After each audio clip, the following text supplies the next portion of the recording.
Ladies and gentlemen, you're watching, yes, the Yankees Entertainment and Sports Network.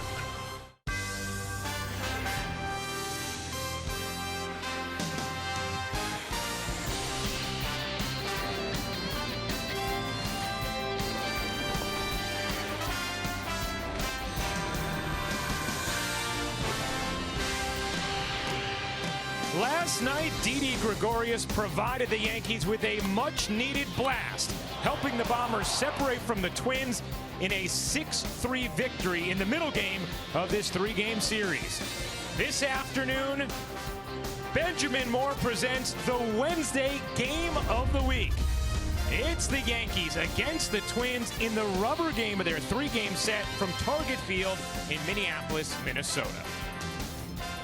Hey everybody, Ryan Rucco alongside John Flaherty. Happy to be with you on this Wednesday afternoon here on Yes. You know, during the game yesterday, John, you and I spent a lot of time tracking the story of the trade that was about to go down between the Yankees and White Sox. It did go down as soon as the game went final. Todd Frazier, David Robertson, Tommy Kahnle coming over to the Yankees. White Sox acquire a couple of outfield prospects in Blake Rutherford and Tito Polo, a pitching prospect in Ian Clarkin, and then Tyler Clippard heads over to Chicago as well. But, John, just want to get your thoughts on this deal that the Yankees made. Well, Brian Cashman did a great job addressing the needs of the New York Yankees, right? Not a whole lot of power from the third base position, only 4 this year. Frazier will take care of that, probably batting a little bit lower in the lineup than he's used to. And then the two arms in the bullpen, Robertson and Kahnle, they are strikeout pitchers from the right side. They neutralize left-handers. Now you start looking at that bullpen for the New York Yankees. It's a real weapon. And one of the things that Joe Girardi was asked last night was what this move signals to the incumbent players in the clubhouse. It should tell them, hey, you know, we're in this, and we need to continue to play and play hard and play better than what we've done. But it should be, you know, pick me up in there in a sense, like, hey, you know, there's a lot of people that believe in this club. Well, as far as today's pitching matchup goes, it's brought to you by People's United Bank N.A. Jordan Montgomery, the impressive rookie, 6'4", 3.78 goes for the Yankees. Jose Barrios, another impressive young arm, 8-3 with a 3.70 ERA. He will toe the rubber for Minnesota. Coming up, Meredith Marakovits will give us the breakdown of what's happening with the roster moves for the Yankees. We know 3 new Yankees are here, so who isn't? Meredith tells us next here on Yes.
back to Target Field. I'm Meredith Morakovitz. You just heard Flash and Ryan break down the trade with the White Sox. Now let's take a look at the roster implications. Ji-Man Choi and Rob Refsnyder have both been designated for assignment. Jason Shreve optioned to AAA Scranton Wilkes-Barre. Todd Frazier will wear number 29, Tommy Kahnle 48, and David Robertson number 30. They'll all be here by first pitch, available for this afternoon's game. Now, Clint Frazier, who had number 30, decided to give it back to Robertson. He said it was an easy decision, adding, "I've been here for like 5 minutes." He'll now wear number 77, but that 77 has nothing to do with Mickey Mantle. He said he's always had a 7 in his number. Judge wears 99. He figured he'd take 77, and maybe in the future, somebody will take 88. Clint Frazier is in the lineup. Aaron Judge has the afternoon off, as does Matt Holliday and Chase Headley. So it'll be Ronald Torreyes at third, Gary Sanchez DHing, and Austin Romine behind the plate. Plenty more to come here on the YES Network when we get back. Brian Bruco and John Flaherty will have the call of the game.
Well, another spectacular summer day here in Minneapolis, Minnesota.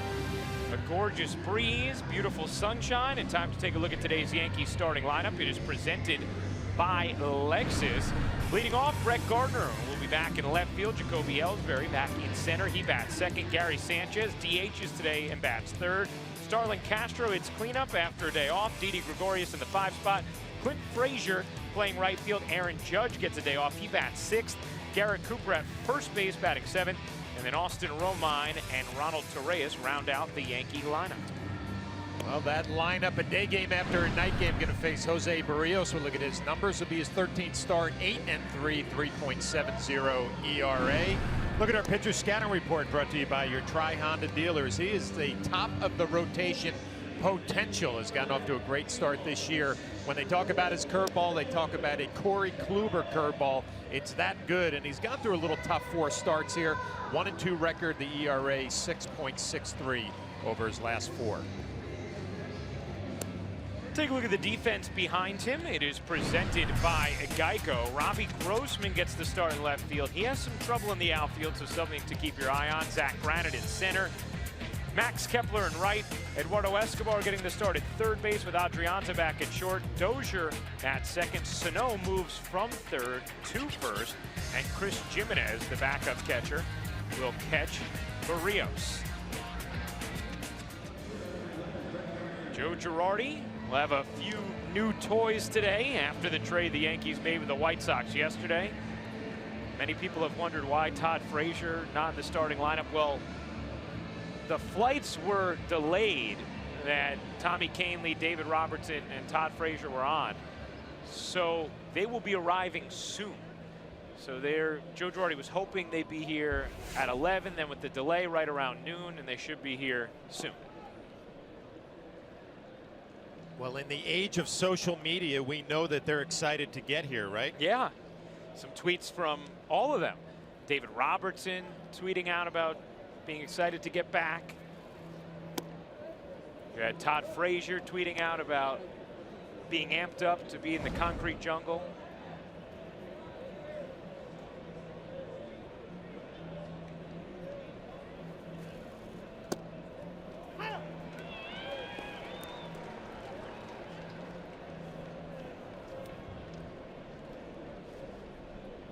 See already from Barrios. Good fastball with a little bit of movement. Talked about the quality curveball, his big strikeout pitch. A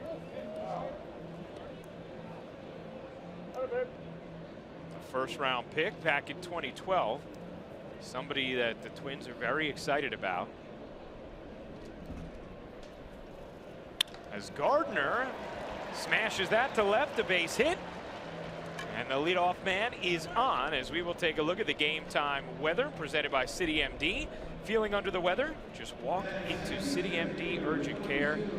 81 degrees, a 15-mile-an-hour wind, partly cloudy, perfect day for baseball. You know, today is an interesting game, Ryan. I mean, obviously trying to take a series for the first time in forever. A nice win last night, but also you get the news after the game that your general manager went out there and addressed a few areas of need, bullpen especially, and third base, a little bit of power. Will this energize, that trade energize this team? We'll get a look at it this afternoon. Because you can almost use it as a sort of mental benchmark. If you can win your first series in over 5 weeks, the same day you get those reinforcements, and turn the page on what's been this chapter of difficulty. Well, you have to be honest as a player, right? I mean, you really didn't know what the organization was thinking coming up on the trade deadline. You're supposed to be a young team in transition looking to win in the future, but you've won a lot quicker than people expected you to, and I think your front office and organization and ownership just showed this team, we believe in you, and we've made some big moves to go out and help you. Now, let's see if we can go get it done. John, you were on teams that made moves like that. Does it have a palpable, energetic effect on the incumbent guys? Oh, there's no doubt. But, you know, the teams that I played for, 03 through 05, you see the American League East, the Yankees 3.5 out, the Rays still hanging in there. All three teams winning last night. But you just expected we're going to add some pieces. There was never any question mark. Are we going to add? Are we going to subtract? You know, last year, subtractions. This year, additions already, and we still have some time to go before the deadline. I think it's a huge statement to the people in that clubhouse. Ellsbury ahead 2-0 against Barrios. It's the call on the outside corner, 2-1.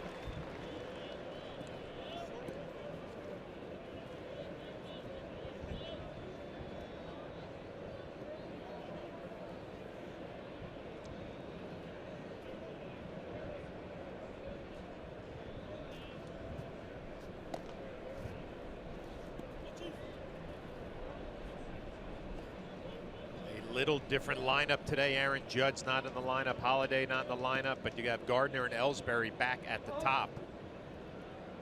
See maybe if the running game will be part of the game plan today without the big boppers in the middle.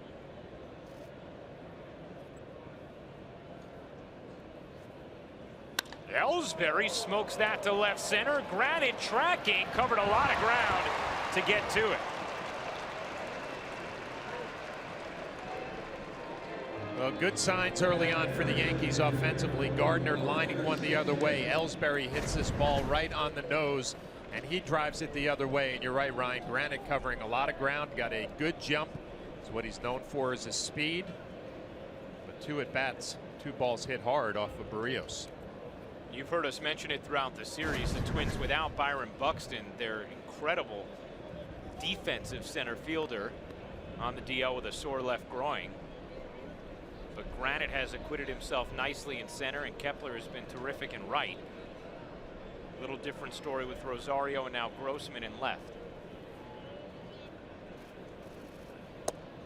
Strike 1 to Sanchez.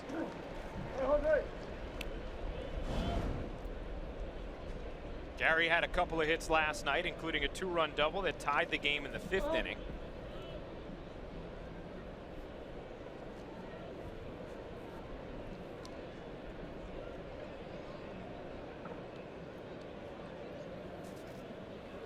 Gardner had a nice lead that time, dives back. Ryan, you mentioned that the Twins are excited about Barrios. He's got the top of the rotation potential with his stuff, and he pitched in the WBC for Puerto Rico, and they felt like he came back almost a different pitcher, you know, more confidence. Didn't get a ton of innings in the WBC, had to go to AAA to start the year, but also a homegrown kid.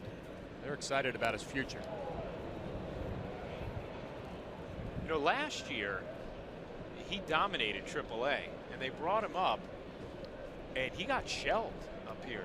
In 8.02 ERA in 14 starts. But as you said, John, he has come back this year, been a totally different guy, the guy they projected him to be. Yeah, well, they said he had the deer in the headlights look, right? And we talk about all the time with this Yankee team, young players coming up, and you got to believe your stuff or your swing is good enough. Sanchez took a nice cut there, fouled it off, 0-2. That's why people around the Twins were talking about the WBC and that experience of those competitive games, how much it did for his body language, his confidence, and obviously getting off to the hot start that he got off to. You're going to breed confidence from that.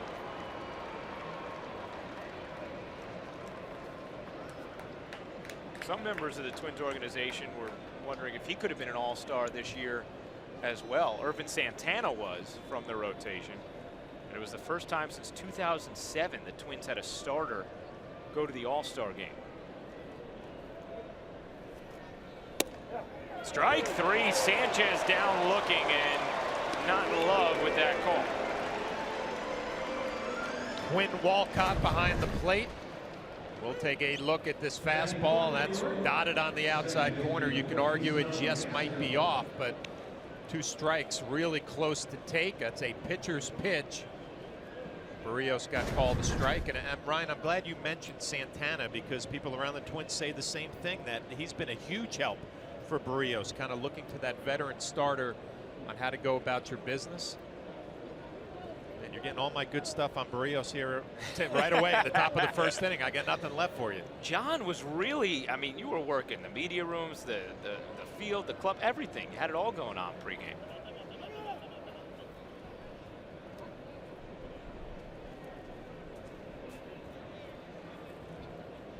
The 1st-round pick the Twins spent on Barrios was actually the compensation pick they got from Michael Kadire leaving.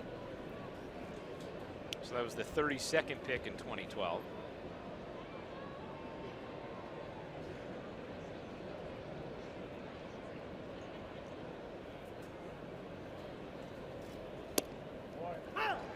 Well located there for strike 1.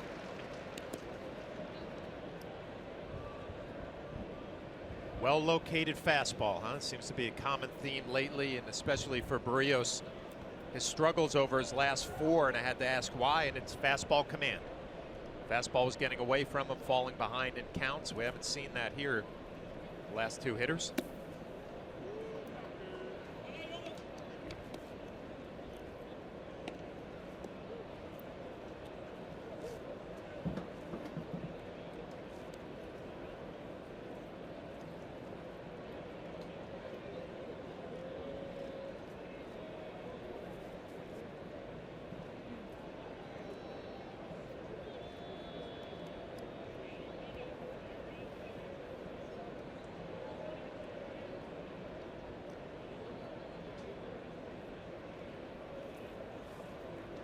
check on Gardner.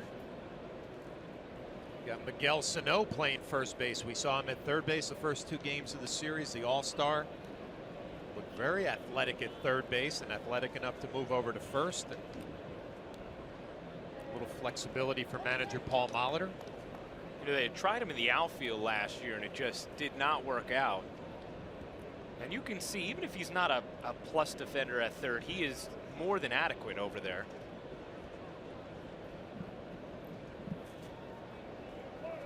Gardner goes. The throw down is not in time. Brett Gardner with his 13th stolen base of the season. Well, Jimenez behind the plate, a good, accurate throw, and you give Barrios a lot of credit for holding Brett Gardner as close as he did. It's a bang-bang play. Brett able to extend with that left hand. 13th stolen base on the year, has only been thrown out twice. Another look on Yes Mo, brought to you by your Mercedes-Benz Tri-State dealers.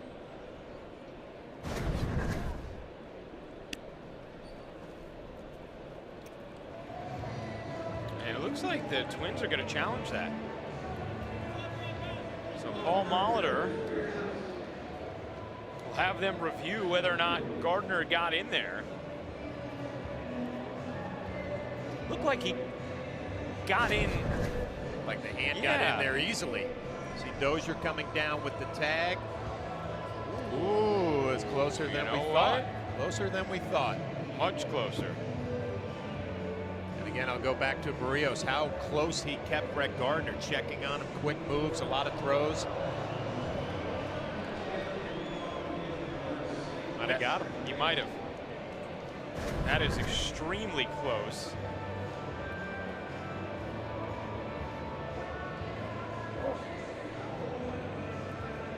Remember, to overturn the call that was made on the field, it has to be that indisputable evidence.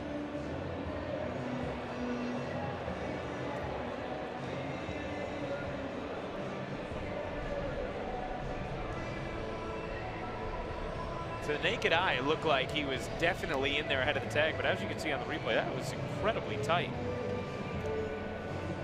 Dozier may have just caught him before the hand hit the bat.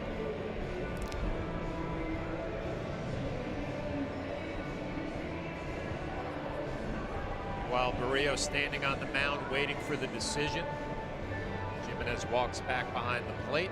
Probably going to get a few warm-up tosses in.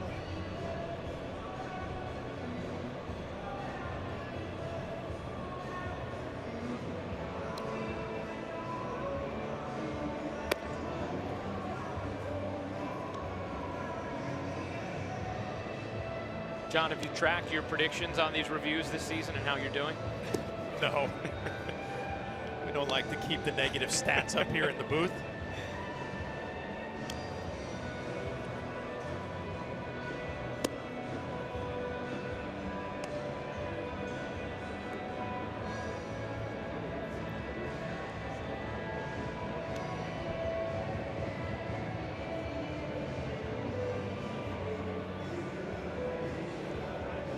Looks like we're about to get a decision.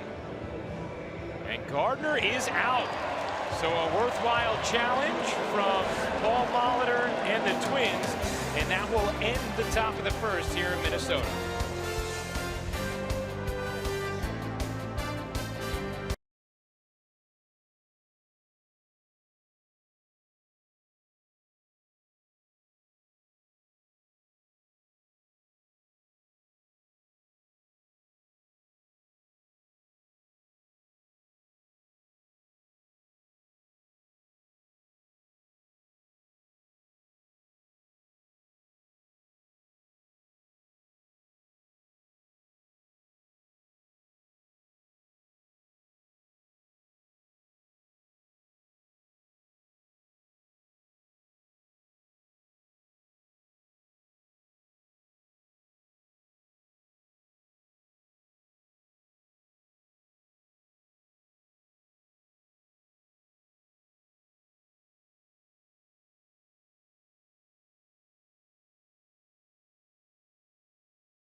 Brian Dozier, Eduardo Escobar into the 2-hole today with Miguel Sano batting third. No Joe Mauer, who had been hitting there. Robbie Grossman bats cleanup. Max Kepler, Chris Jimenez, Eure Adrianza, Jorge Polanco, the DH, and Zach Granite hits ninth for the Twins. Manager Paul Molitor switching up the lineup a little bit against the left-hander Jordan Montgomery. 18 starts, 6-4, 3.78 ERA. We'll look at our pitcher scatter report, brought to you by your Tri-Honda dealers. He's Mr. Consistency this year. 3 runs or fewer over 14 of his 17 starts, and he's getting better lately. His last 10, a 4-1 record, 3.05 ERA, and a big reason why the deception, but also soft contact. Only 27% of the balls hit off him are hit hard. The league average is 33%. Take a look at the defense behind him, presented by Geico. Gardner, Ellsbury, and Clint Frazier across the outfield. To Reyes, spells Headley at third. It's Gregorius and Castro up the middle with Cooper at first. And that battery combo of Austin Romine and Jordan Montgomery kept intact. Brian Dozier lead off at an RBI triple last night.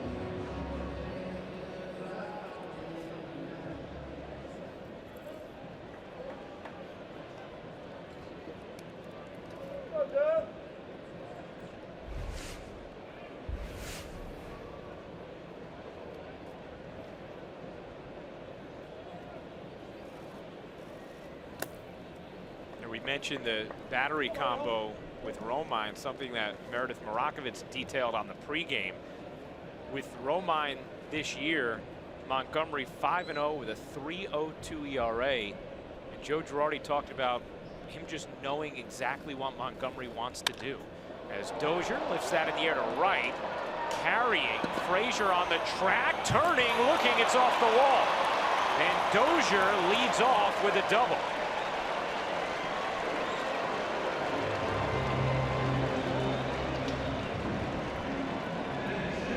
We all know about Brian Dozier and his power, 15 home runs in the leadoff spot.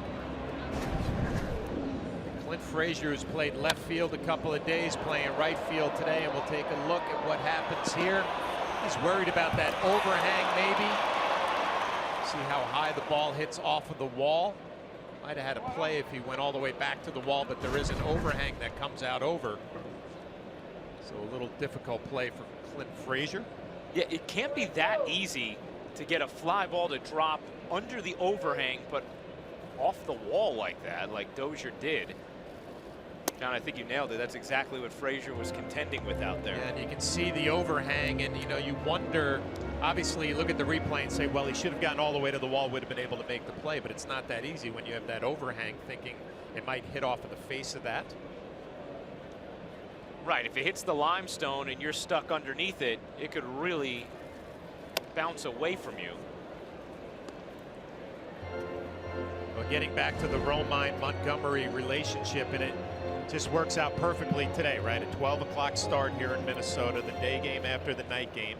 Sanchez caught last night, so it's just a very natural combination for Joe Girardi today.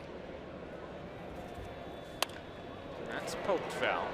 And I think Joe Girardi's preference probably would have been to keep them together in Boston, but because of the way the schedule ended up working out with the doubleheader and such, and obviously the first game out of the break was the one that Montgomery started, was going to catch Gary Sanchez in that game, getting Holiday back to DH. Yeah, and I don't know if it was, the Sanchez-Montgomery thing, but Montgomery looked uncomfortable that game, and we talked about it during the broadcast, the time that he had between starts, throwing on the side.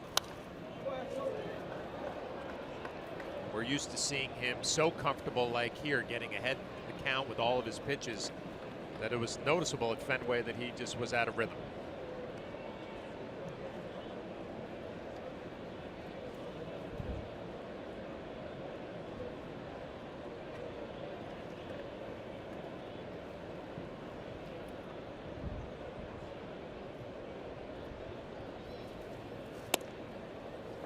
Two and two on Escobar. Ryan, the 12 o'clock start, it sneaks up on you in Minnesota. It does, doesn't it? You missed that extra hour, the day game after the night game, or at least I missed it this morning. I'll be honest with you. You can't tell. You sound like you're ready to go. I've had a couple of cups of coffee. I'm ready. Ooh. Just high and a little off, perhaps. Ball 3. The first cup of coffee that I have ever had in my life, as we look at the breaking ball that stays up and away, was a 12 o'clock start in the old Metrodome in 1992 when Tony Pena needed a day, obviously, and I needed a little pick-me-up. My first cup of coffee in the old Metrodome, and it's been all downhill ever since. So this is sort of like a coffee anniversary for you then. It brought back a lot of flashbacks. So I grabbed my first cup this morning. So you had never had coffee before? 24 years old, never had coffee. But you know, you got to remember, back then in '92, there were Starbucks all over the place. True. A little different world, Ryan. You don't know anything about that world. Hit in the air to center field. Ellsbury will start sprinting in and make the catch for the first out.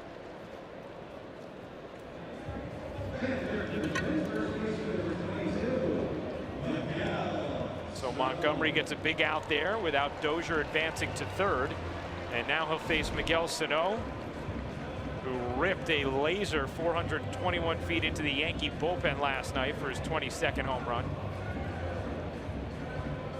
Yeah, there was so much talk before last night's game about Aaron Judge struggling a little bit after the home run derby. Sano, the same thing. Well, they kind of erased all of those thoughts. Judge with a few hits, Sano with that home run.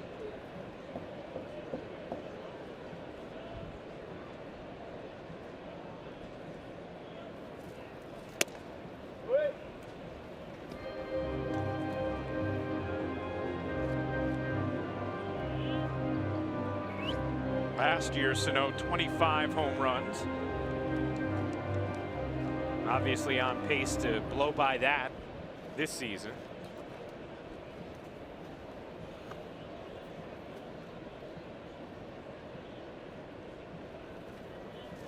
Oh, there was an interesting story in the minor leagues. You know, watch him and a few of the other young players at one point happened to be in the stands one game when Sano hit a home run and really overdid the showboating of it, like went all out with it. And Ryan in the stands that day had a conversation with him afterwards, and they sat Sano for the next 3 games as punishment for that, to try and teach that lesson about how they do things the Minnesota Twins way. That is a great story, because watching Sano for 2 days here, you wouldn't see any of that, right? He seems like a high energy, hustle type guy. And when you're Paul Molitor, the manager of the Twins, and you have your best player, best RBI producer, hustling the way that he does, it sends a nice message to the rest of the club.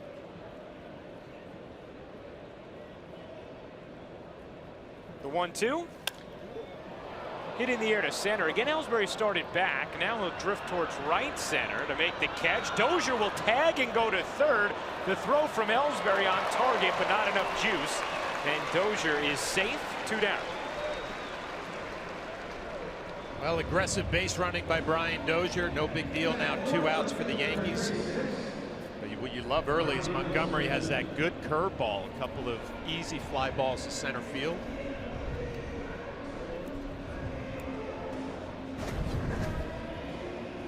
Dozier kind of sizing it up. Sees that Ellsbury's a little deeper than maybe he thought originally. An aggressive base running, the head first slide.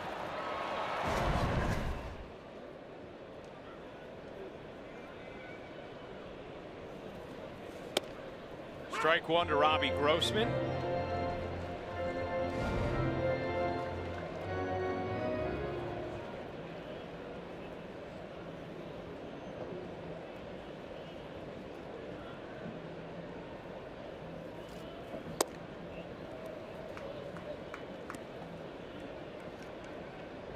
Austin Romine behind the plate. 15 pitches into this. Some good curveballs, some good changeups, a couple of quality sinkers. As a catcher, you want to know what your guy has, and it looks like Montgomery's got pretty good stuff early on. Hit hard, diving catch is made by Torreyes to end the inning. So Torreyes saves a run, and Montgomery works around the leadoff double. No score as we go to the second.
Official hybrid vehicle of the New York Yankees. We've asked on Twitter, what do you think of the big trade between the Yankees and the White Sox?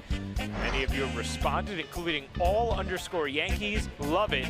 Yanks get much needed bullpen help and a solid guy that can play the corner infield positions. Follow Yes Network and tweet us your responses using the hashtag YankeesPriusPrime to keep the conversation going. Now, Joe Girardi was asked whether or not Todd Frazier is going to be an everyday player for him before the game, and he said, yes, that's the plan. He didn't say where that would be because Joe said he still wanted to have conversations with both Frazier and the other parties involved, presumably Chase Headley and Garrett Cooper. But he did say he'd prefer to have the players know what position they're playing rather than bouncing back and forth, which would make you think that that probably would mean Frazier at third regularly and Headley and Cooper platooning at first, although Joe Girardi said he wanted to speak to the parties before he made any confirmations on that. Well, we heard Chase Headley speaking to Meredith Marakovitz saying, I'll do whatever they want me to do. Obviously, I need to get more reps at first base, but Frazier has played more first base. That's right. Yep.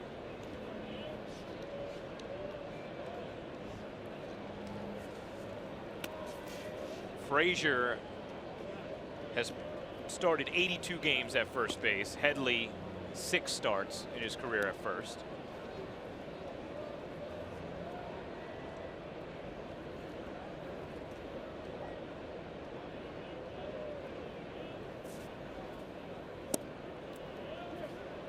Ryan, you start looking at the Yankee bullpen now. Robertson, Warren, Canely, Green, Betances from the right side. Strikeout Stuff, who can neutralize lefties. That's up the middle. Adrianza gets to it and throws out Castro for the first out. And you have Smith, probably would be your long guy, and Chapman, obviously your closer. Feeling pretty good about that bullpen and some of the pieces they brought over, and Robertson and Canely under control for the future. So it's not just about this year, it's about winning some ball games moving forward.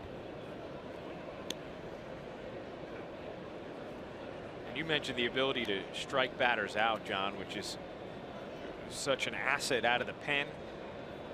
Joe Girardi also talked about the versatility of the parts, feeling like he has to let guys know the situations they'll be brought in, but doesn't have to define the innings. And you see now the Yankees have 5 pitchers in the top 25 in the majors for relievers as far as strikeout rate goes. Chapman's 25th. Yeah. Kind of hard to believe.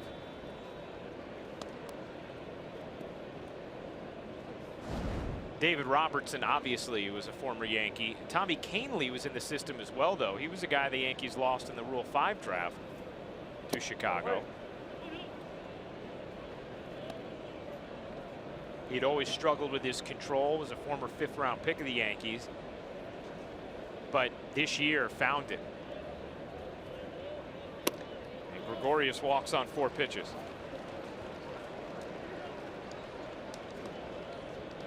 Hey, later tonight on Yes, David Villa and New York City FC are back home in the Bronx to take on last season's playoff foe, Toronto FC. The action kicks off tonight at 7:30, presented by Etihad Airways, right here on Yes and streaming live on Fox Sports Go. That's going to be an awesome game and a terrific atmosphere at Yankee Stadium. So you get a little baseball by day, some soccer by night here on Yes. Doesn't get any better than that. No. You don't have to do any work today. Just sit in front of the TV and leave Yes on.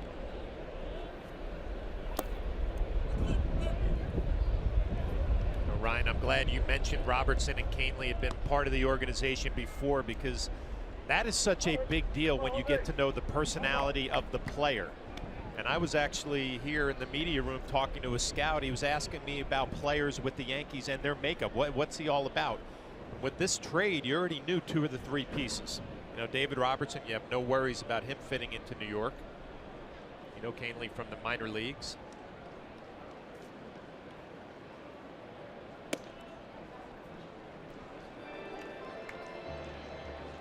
Now we see Clint Frazier ahead in the count 2-0. He is wearing number 77 today. David Robertson, of course, always used to wear number 30. So Meredith Marakovich, you want to fill us in? Sure, no problem. Frazier said easy decision for him. He said, I've been here about 5 minutes. Robertson's established in the league. I was obviously going to give him the number, but as far as why he's wearing 77, nothing to do with Mickey Mantle. He said he's always had 7 in his numbers, and it's something he wanted to do up here at the big league level. And Aaron Judge is 99. He thought he'd take 77, and maybe somebody in the future would take 88 and fill out that outfield. There almost would be pressure on someone as Frazier, beautiful piece of hitting, shoots that through the right side for a base hit, and the Yankees set up with 1st and 2nd. And he also said he likes it because he can't think of anybody in the majors that's wearing 77. Yeah, I believe the only Yankee to ever wear 77 in a regular season game is Humberto Sanchez. So it's not a number you see worn that often. Not in this sport anyway. Meredith, this guy is saying all the right things and carrying himself the right way, right? With all the attention in spring training, it's almost like he's doesn't want the focus to be on him. He's dialed it back a little bit, and you can tell he was having fun with it. Ryan, you were there in the clubhouse as he was talking about it, and he has a lot of personality, but he really is making sure that he continues to go about things the right way, doing it the Yankee way, and he's fit in nicely. He's well liked in that clubhouse. You know, it's interesting because he's subdued himself a little bit, but still has that sense of humor Meredith's talking about. The humor almost becomes like a dry sense of humor. Yeah. A monotone delivery, but still some quality content as Cooper pops that up. Foul ground. Sano down from first, makes the catch for the 2nd out. And a big out there from Barrios.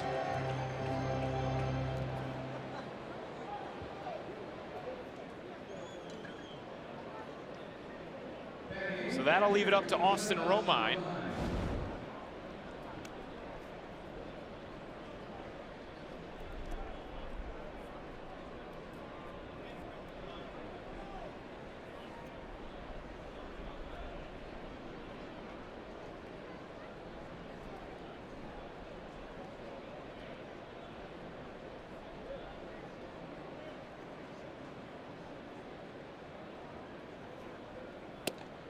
Now we've talked about how well Romine has done with runners in scoring position since the start of last year. The one exception to that has been 2 outs and runners in scoring position this year, just 1 for 13. Oh, incredibly small sample size, but different than the overall trend when he gets up in these situations. And he's behind 0-2 now to Barrios. You watch Barrios working from the third base side of the mound, and he kind of slings it back across, creating a tough angle for a right-handed hitter. Now Austin Romine all set up for that big sweeping breaking ball that's been so effective.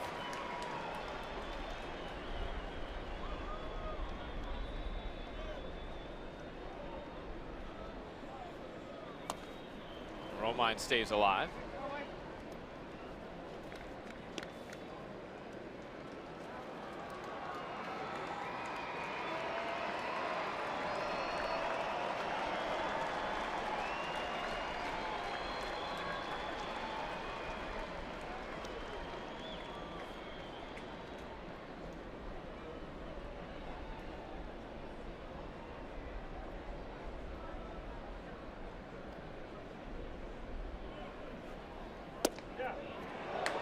Just missed off the inside corner, and Romine able to hold up. We'll take a look from overhead. Ball in off the plate. Good call by Quinn Walcott.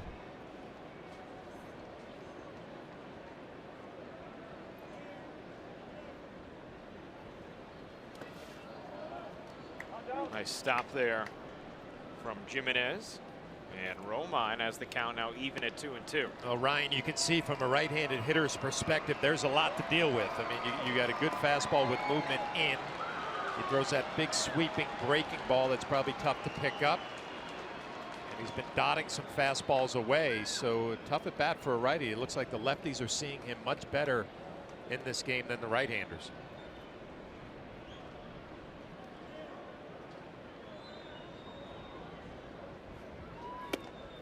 Now the count full on Romine. And well, to your point, John, Gardner and Ellsbury both hit the ball hard, and Gregorius worked a walk. No doubt the results been better for lefties thus far, although Romine hit an 0-2 hole. Now has worked the count full with 2 outs. The runners will be going. It's Gregorius at second, Frazier at first, both with good speed. The payoff. Outside ball 4 as Romine comes back to earn the walk, and now the bases are loaded for Ronald Torreyes.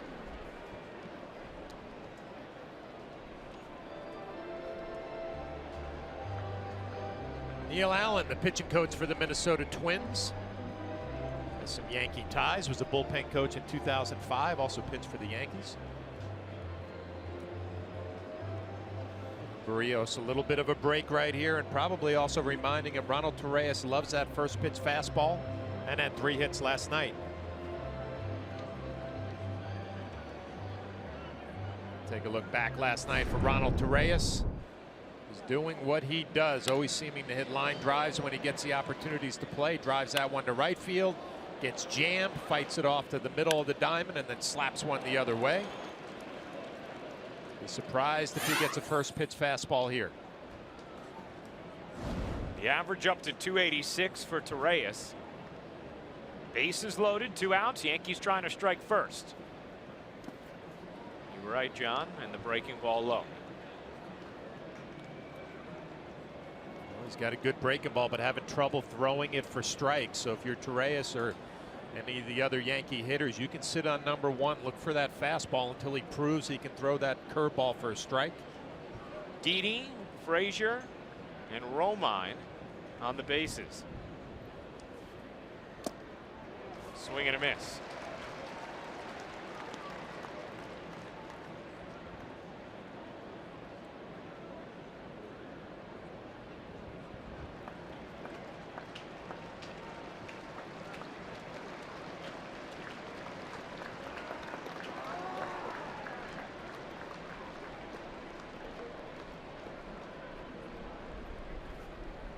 Inside, Torreyes to get out of the way of it. 2-1.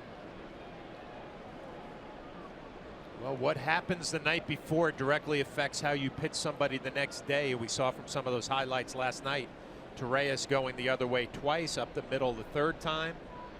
The fastball's in. And Torreyes punches that to the right side. Easy for Dozier, inning over.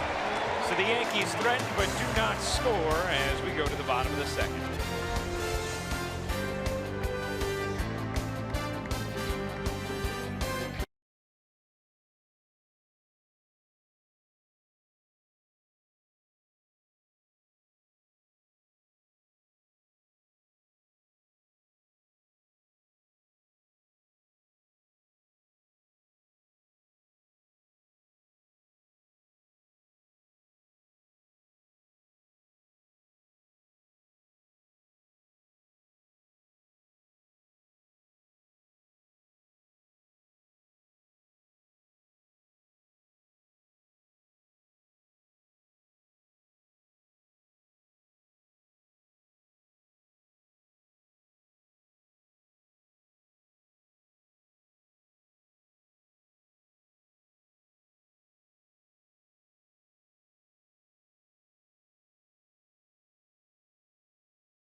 Report brought to you by Montefiore, doing more in state-of-the-art healthcare. Greg Bird had successful ankle surgery yesterday, and he put out this statement via his agent. And guys, I told you the timeline not working in his favor. They believe it's going to take about 6 to 8 weeks for him to recover. However, Greg Bird said his season is not over. He plans to try to battle back this year and contribute in 2017. The Yankees would love to see him back. Sure, he would love to get back, right? Just to have a few weeks at the end of the year to prove to yourself, first of all, that you're healthy and looking forward to the next year, but also show the organization this is what I can do to help you out next year. That's what Brian Cashman has made clear. Look, he is still the first baseman of the future. Obviously, it's hard to totally rely on someone you haven't seen much over 2 years. So I think you're right, John. If he can get any action at the end of the year, that's helpful.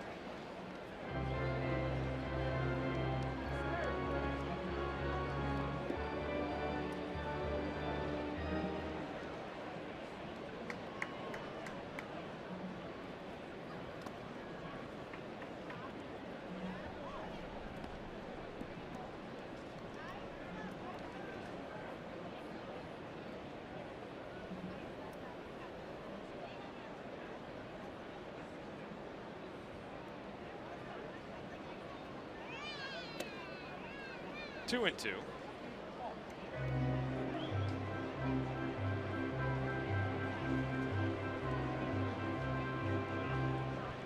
Kepler had a couple of hits last night, including a double.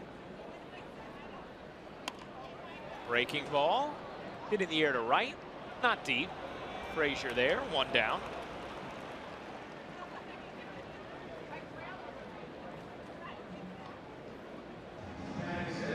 That'll send up Chris Jimenez. Jimenez is an interesting story. This is a backup catcher who's making his 31st start of the year behind the plate today, but he has also pitched in 6 games this season.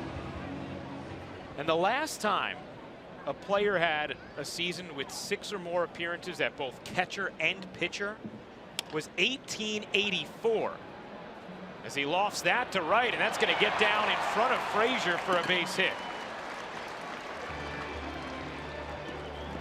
So it has been a while, John. Shouldn't surprise you, Ryan. I mean, the catchers are the best athletes out on the field. Austin Romine can go play first base, make it look easy. Jimenez can go on the mound and throw some strikes. And a little tough break right there for Montgomery. A little two-seamer away off the end of the bat. Jimenez just drops it in front of Clint Frazier. You know, Jimenez did an interview with Fangraphs a couple weeks ago about it, and he said being a catcher, you need to think along the same lines as a pitcher. So you're essentially thinking like a pitcher back there. He said, but when I'm on the mound, it's completely different because I want guys to hit the pitches I'm throwing. Pitchers are usually pitching for no contact or weak contact, and I'm just trying to throw it down the middle. A little glorified batting practice, right? Yeah.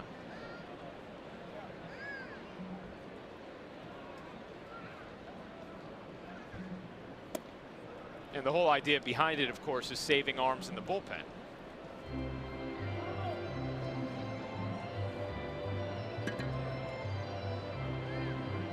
Those situations are probably some of the more uncomfortable situations you find yourself in, right? Because if your teammate, say Jimenez in this case, is out there pitching, you're getting beat up pretty good.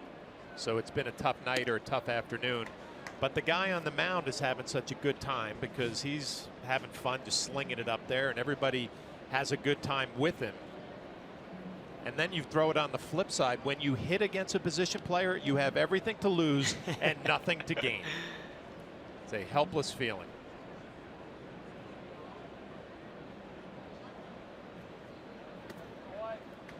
Now Montgomery is behind on Adrianza, 3-1. With Jimenez on first after the bloop single.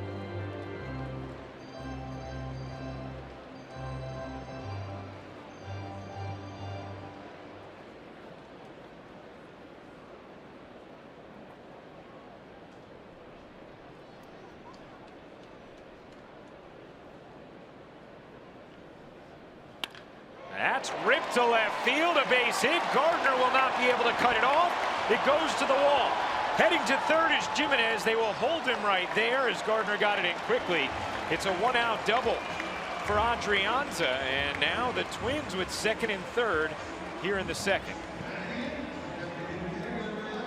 Well, a bloop single by Jimenez, and then you fall behind in the count. You have to come in with a fastball that's elevated. Adrianza does not miss it, hammers it to left field. Gardner a good job hustling it up, getting it in there quickly. Jimenez has to hold up at third.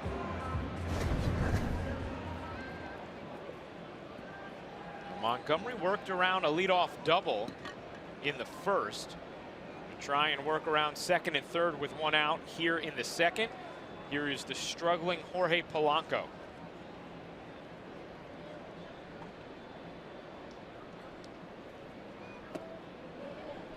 Did he go around? No. The Yankees playing the infield back defensively. They will trade an out for the run. This is one of those situations as well. Jimenez, a backup catcher, doesn't run real well. A hard ground ball up the middle. You don't entirely rule out going home with it.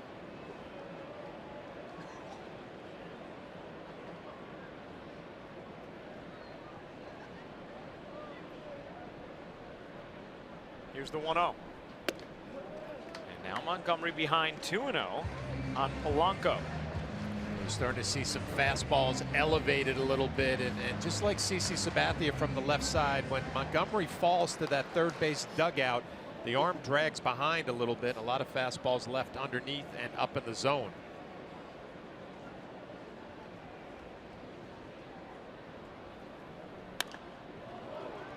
John, we've seen obviously an incredible array of pitches that Jordan Montgomery goes to as an equal opportunity user, but is it fair to say the fastball command is an area where there's still a lot of room to grow? Yeah, as well as Montgomery has thrown the ball this year, and the numbers speak to that, fastball command is erratic, right? You know, and he gets away with it because of the deception we've been talking about since spring training, and also the fact he's got an above average curveball and a good changeup. So the combination of everything kind of hides the fact that fastball command hasn't been fantastic. That one misses. It's 3-1 on the meek hitting Polanco. And we'll see what Montgomery's thinking here along with Austin Romine. First base is open. You have the left-hander Granite on deck. But to a good point, Polanco struggling lately. We'll see if they come right at him right here, force some contact.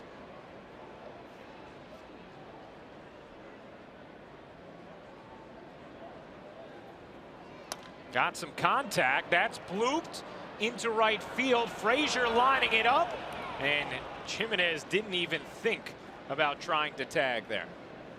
A really good job by Montgomery and Austin Romine. Polanco struggling. You have to force contact right there. Came right at him with a fastball. You watch Romine. It's pretty much middle of the plate and down. Polanco works right underneath it, a weak fly ball. There's sometimes it's better to be aggressive instead of pitching around hitters and worrying about a big inning. A nice job by Montgomery getting a big out. And so now he will try and complete the job as you see new Yankees headed to the dugout. David Robertson, Tommy Kahnle have arrived in uniform. Getting a hug from Tony Pena. Nice breaking ball to start Granite off. Got to be a good feeling for those guys going from a last place team to a team right in the thick of a race. Did you see the smile on Kahnle's face? David Robertson's like, been here, done that, no big deal, but Kahnle had a huge smile on his face. That's hit hard up the middle, a base hit for Granite. That will score Jimenez, and that will score Adrianza as well. It's a 2-run single with 2 outs for Zach Granite, and the Twins take a 2-0 lead.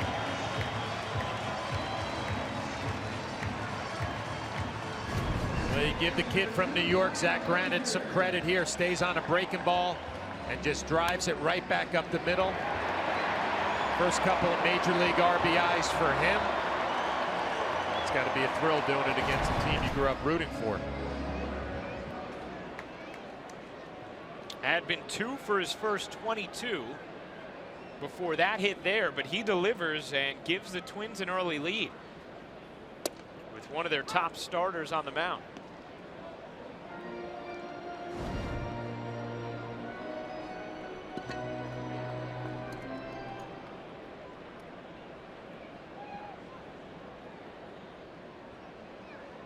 Granite is a threat to run.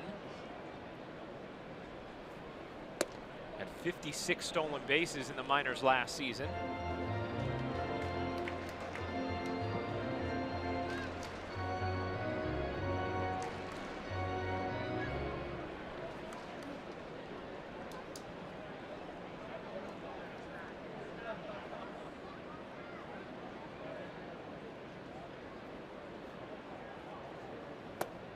Two and one on Dozier.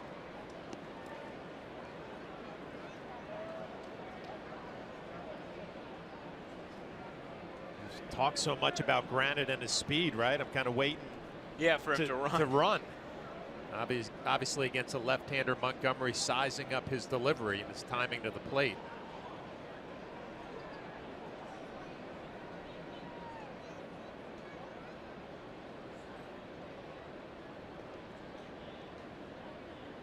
Check from Montgomery.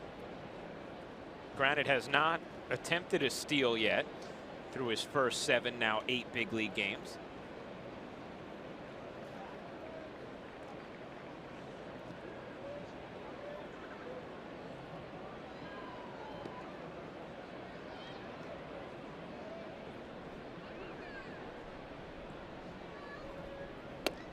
Good breaking ball, caught the outside corner.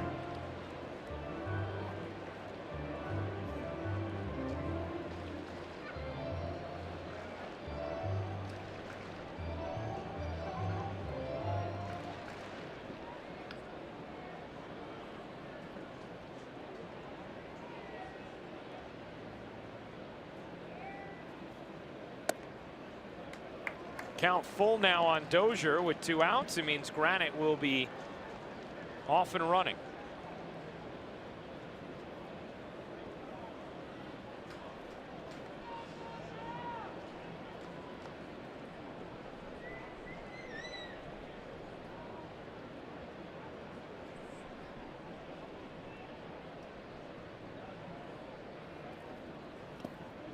Dozier checked his swing, did not go around, so he walks.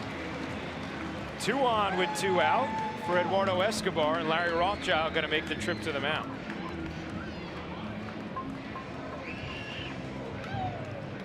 This copyrighted telecast is presented by authority of the New York Yankees and may not be reproduced or retransmitted in any form, and the accounts and descriptions of this game may not be disseminated without the express written consent of the New York Yankees.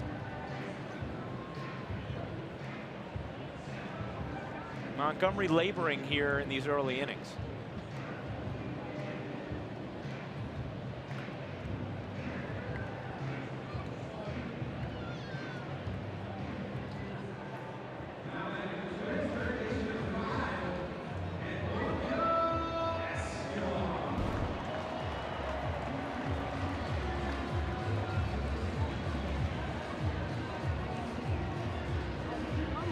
Montgomery got Polanco, the number 8 hitter, to fly out with 2nd and 3rd, 1 out for the 2nd out, but then Granite in the 9 hole, the 2-run single.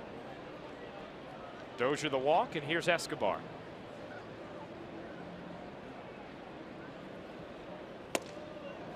Oh and 1.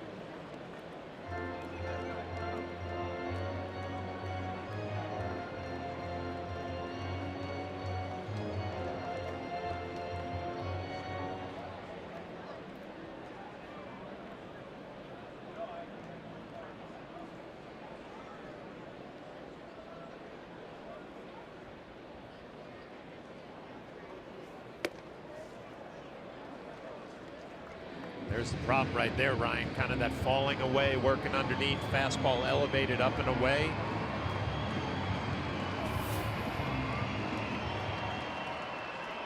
Not the separation Montgomery would want when it comes to strikes and balls.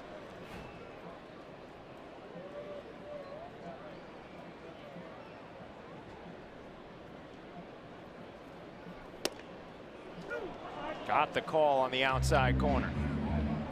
Questionable call there. Breaking ball maybe came around the plate, but when Walcott gave it to Montgomery. See Austin Romine bringing it back towards home plate.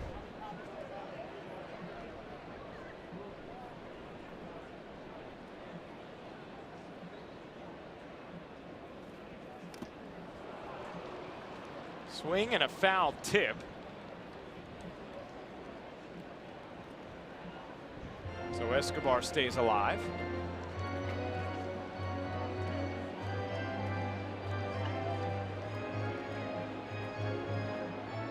You have good speed on the bases with Granite at second and Dozier at first.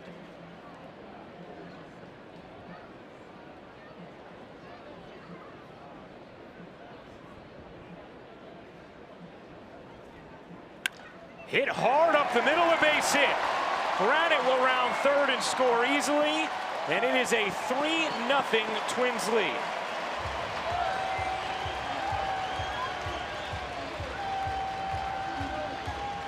The two-out hitting for the Minnesota Twins has been huge here in the second. Zach Granite with that two-out RBI base hit up the middle, couple of RBIs on that base hit, and here fastball right down the middle of the plate on a 1-2 count. Escobar hammers it right back up the middle. Granite with his speed is going to score easily.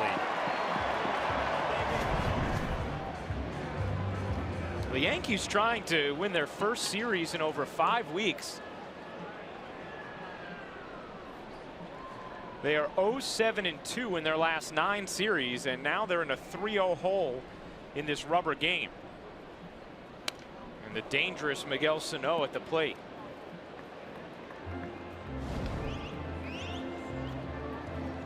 Yankees loaded the bases in their half of the second, but Ronald Torreyes rounded out to second to end the inning.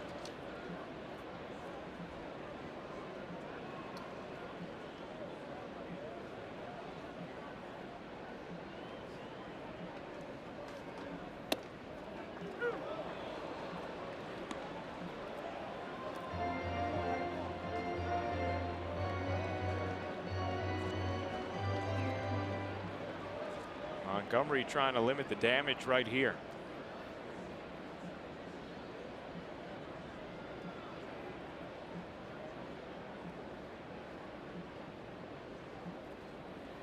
That is tanked.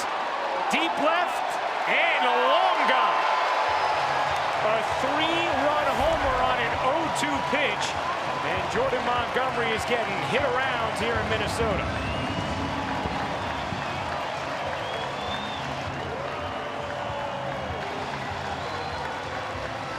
Well, the Twins doing it with 2 outs, and they're also doing it with 2 strikes. An 0-2 count. Montgomery comes with a curveball, and that is a hanger. And Miguel Sano knows exactly what to do with that. Yes, Mo, from the side, brought to you by your Mercedes-Benz Tri-State dealers. The great extension to the middle of the field. What a mistake by Montgomery on an 0-2 pitch, a rolling curveball. John, this is one thing we really haven't seen from Montgomery this year. Yeah, even when he hasn't been great, he's been able to limit the damage and keep the Yankees in the game. But I mentioned mechanically falling a little bit towards the third base dugout. It affects your fastball command, and it also affects your breaking ball, and that one of the worst breaking balls we've seen from Montgomery this year, especially on an 0-2 count to an all-star hitter. 6 runs allowed are a career high from Montgomery.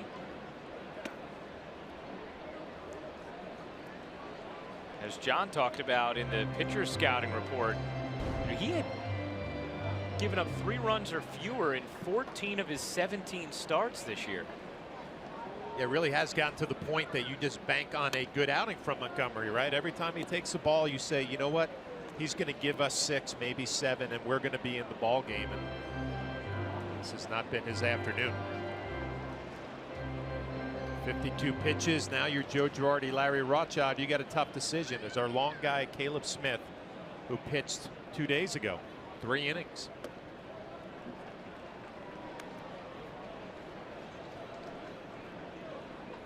And at this point in the 6-0 hole, do you just say, hey, eat up some innings? Yeah, Let's you're go. going to Try have to keep us in it.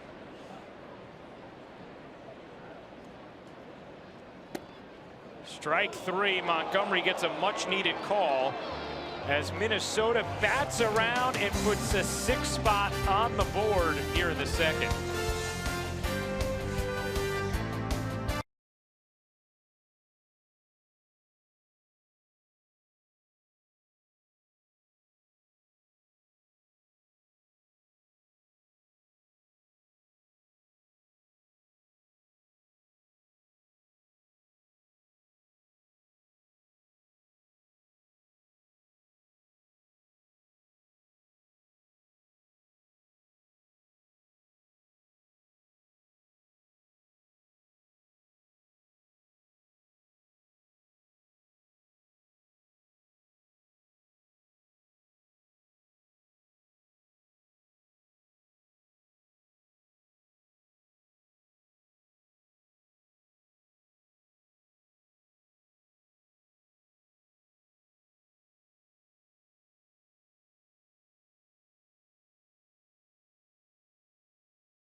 But they have a new acquisition in the dugout. Todd Frazier in uniform. A fresh save. A little hug from Didi Gregorius, saying hi to some of his new teammates. Born in Point Pleasant, New Jersey. Grew up in Toms River. Attended Rutgers. Called it a dream come true this morning on Twitter about being traded to the Yankees, and that's got to be a pretty cool feeling putting on that uniform. Yeah, obviously the Yankee pinstripes are legendary, but putting on that road uniform, wearing that hat, it's got to feel pretty surreal. Must have played for the legendary Freddie Hill at Rutgers then, who was there for a long time. That's right. Well, he ran a great program.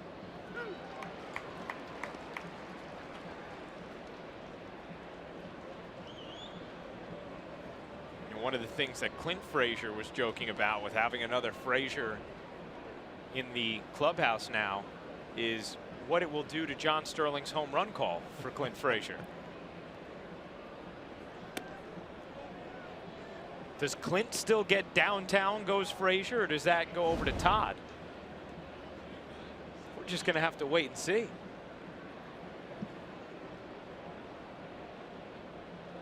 I'm sure John will come up with something. Gardner pokes that right to third for the out.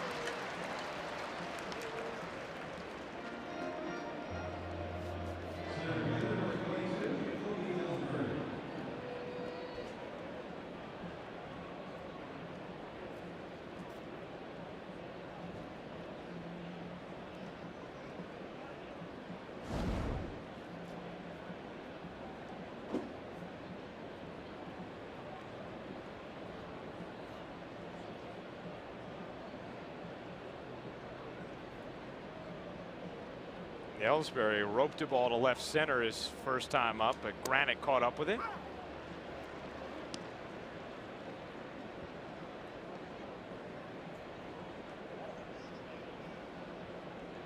We got a little more information on the home run call, John. All right.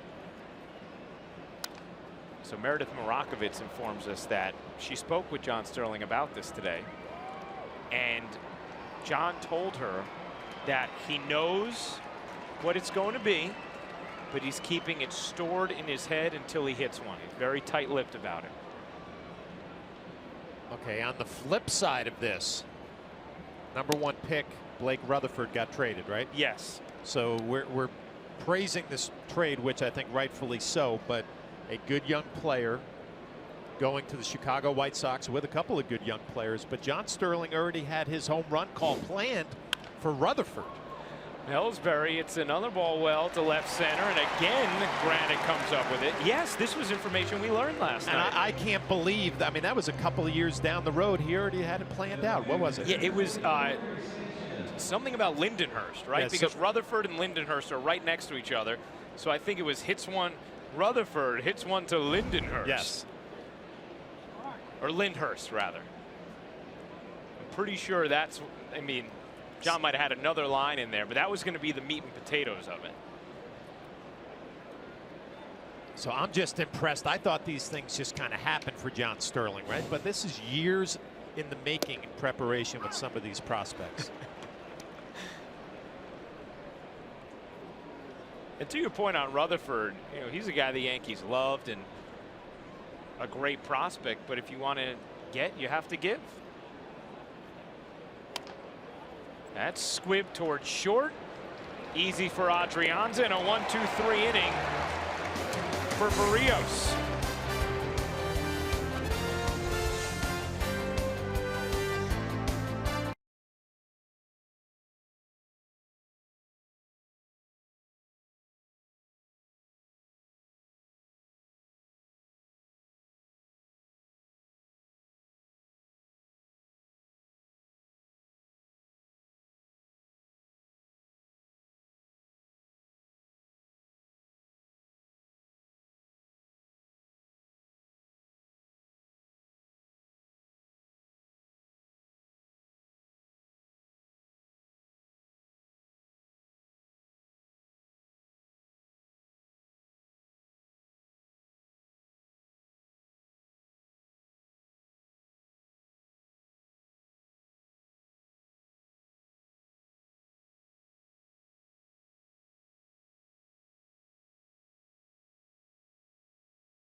And Ryan, you guys were talking about Blake Rutherford. Brian Cashman held a conference call at noon local time today, and he was asked how hard it was to deal Rutherford, and he said he simply possesses all the abilities that the Yankees really gravitate towards. He's a producer, has great makeup, but we traded from an area of strength, utilizing a high-quality player with a high ceiling who is still a ways away, but it was still tough to pull the trigger. And one thing he did do during that conference call is really credit the Steinbrenner family for stepping up in a big way by adding payroll to this trade. And he was asked whether or not more moves are in the works before the trade deadline. Obviously, they could use a starting pitcher, and he said that he's going to stay engaged. We're going to remain careful buyers. We want to maximize our present while still trying to protect the future. Meredith, did he give an idea as to Frazier and where he will end up playing as well? He was asked about that. Will Frazier be the everyday third baseman? And he said he'll be an everyday something. I'm going to let Joe Girardi deploy them as he may, but obviously some decisions are going to have to be made there. Frazier has played a lot of first base. Chase Headley told me in the clubhouse last night, obviously willing to do whatever he needs to do to help the team win, but if he were going to play some consistent first base, he'd like to get some reps there just to kind of reacquaint himself with that position. Well, thank you, Meredith. John, I think the way Brian Cashman laid that out sounds right on the money, right? They love Rutherford, but you're dealing from an area of strength and a guy who's a few years away. Yankees like quite a few outfielders in their system. Of course, we see two young ones here now in Judge and Frazier. Strike three as Kepler goes down looking. But I thought you brought up a great point when we were talking after the game last night when the trade went down. There's only a certain amount of 40-man roster spots that are going to be available, and you have so many prospects now that eventually you're going to lose some of these guys because they're not protected. Obviously, Rutherford would have been a guy, a first-round pick that you would have protected down the road, but what a great situation for a general manager in this Yankee organization to be in. You can trade from strength, even if it's a first-round pick. And to your point about the 40-man roster, I know a lot of you are familiar with the Rule 5 draft, but I'm sure some of you just hear us reference it and don't know the exact particulars. You know, after you have a certain amount of service time in the minor leagues, you are subject to the Rule 5 draft if you are not on the 40-man roster. So the organization can only protect but so many players. On that team chooses a player off the from the Rule 5 draft, they have to keep them on the 25-man roster, though. That's another one of the stipulations about it.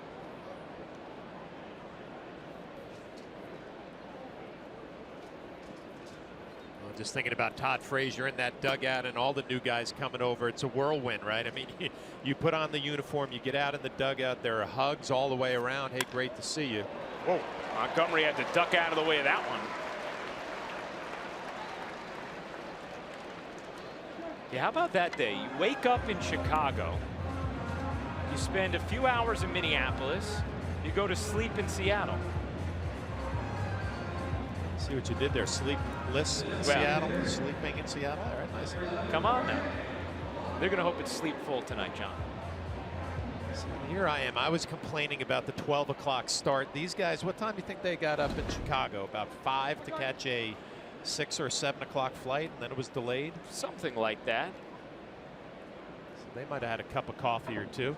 Not the only one. No, John, most people who came to this game got up early today. You are not the only one. You're a little too young to take a shot at me like that, aren't you? You have natural energy. Wait till you be my age.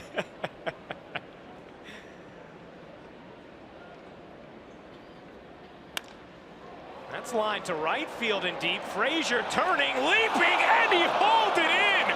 Oh, what a grab from Clint Frazier for the final out of the third. Twisting, jumping, catching to end the frame. What a catch from the Yankee rookie.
For the unlimited baseball break brought to you by T-Mobile.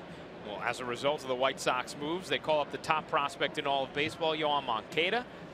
Cameron Maybin, who's had a nice year for the Angels, out 2 to 4 weeks with a sprained knee, and Xander Bogaerts is day-to-day with a sprained right hand in Boston. Yankees trying to dig out of a 6-0 hole here in the top of the 4th inning on the Audi scoreboard. It'll be Castro, Gregorius, and Frazier. That's 4, 5, 6 in today's order.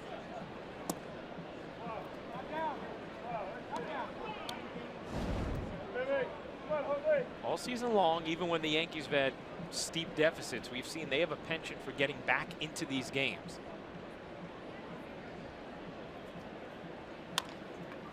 Rolled slowly left side. Remember, Castro has the hamstring, but he'll still beat that one out. As Escobar had a little trouble on the handle, and an infield single for Starlin Castro. These are one of these swings that Joe Girardi's probably cringing watching Castro get down the line. Obviously, the competitor in you wants that infield hit. You see, he pulls up just a little bit before first base. Doesn't look like anything's bothering him, but trying to run smart with that hamstring that had bothered him a couple of weeks ago. And John, that's what he told Meredith the other day when she asked Castro about it. He said, it's 100%. I swear it's 100%. I'm just, you know, I've been told, and I'm just trying to be smart with it. Not easy to do, especially when you're smelling an infield hit. Didi punches that to left. Will it get down? No. Robbie Grossman makes the catch for the first out. Let's take a look at the Jeep Hitters scouting report for Clint Frazier. Well, Clint Frazier has kind of forced his way into the lineup with obviously the way he's swinging the bat and running the bases. And he's an extra base machine. He now has 13 hits. 8 of those are for extra bases. And the aggressiveness on the base paths, making things happen, has really jumped out about his game that we really hadn't heard about until we've seen it day in and day out. Also making a nice play in right field that last inning. Yeah. He didn't take the best route to the ball, but then made an incredibly athletic play to haul it in.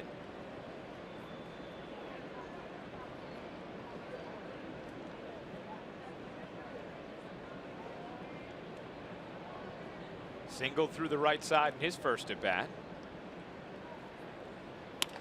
Hits that hard, but right to third. Escobar to second for one, on to first. An inning-ending double play. So some rockets, but not fruitful for the Yankees in the fourth.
July 27th, when the first 10,000 guests in attendance will receive a Yankees replica batting practice pullover, courtesy of Pepsi.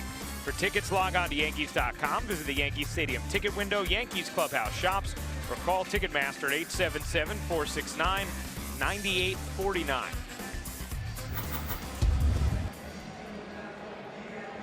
So the Yankees lace a couple of balls right at people. In the top of the fourth, they are still scoreless on the Audi scoreboard, 6-0 Twins. All 6 Twins runs coming in the second inning, and all with 2 outs against Jordan Montgomery. 2-out single by this man, Zach Granick, got it started. And a walk to Dozier, an RBI single from Escobar, and a 3-run homer on an 0-2 pitch off the bat of Miguel Sano. That is pushed to the left side. Tough play for Torreyes. He makes it on a nice scoop from Garrett Cooper. Nice play by Torreyes going to his right. We've already talked about Granite and how well he runs. Plants on his back foot, the strong throw in the dirt. Cooper comes up with it. They get Granite by a step.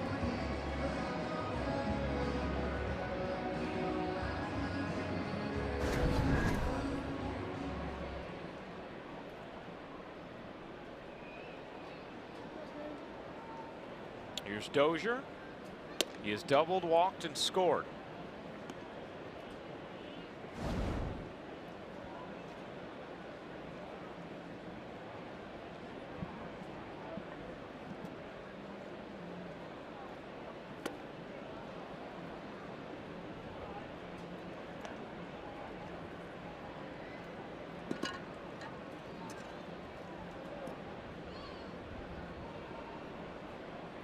Ryan, you talked about the Yankees finding their way to fight back in some of these games early this year, and it all comes down to pitching.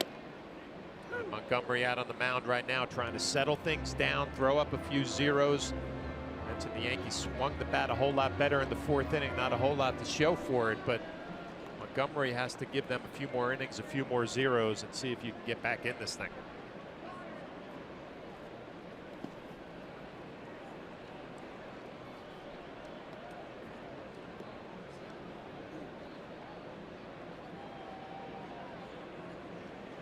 Pitched around a leadoff double in the 1st, had Dozier hit, and ran into that trouble we detailed in the 2nd. In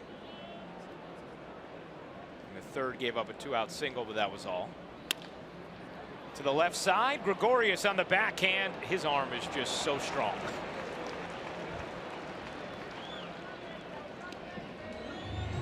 Didi makes it look so easy that you take it for granted day in and day out. You're right, Ryan. Going to his right.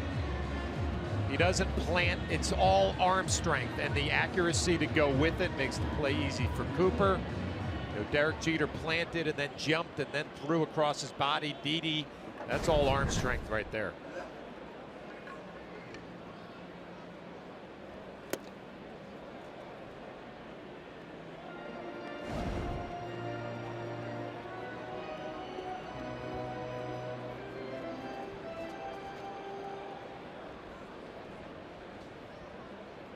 Eduardo Escobar, RBI single in the 2nd.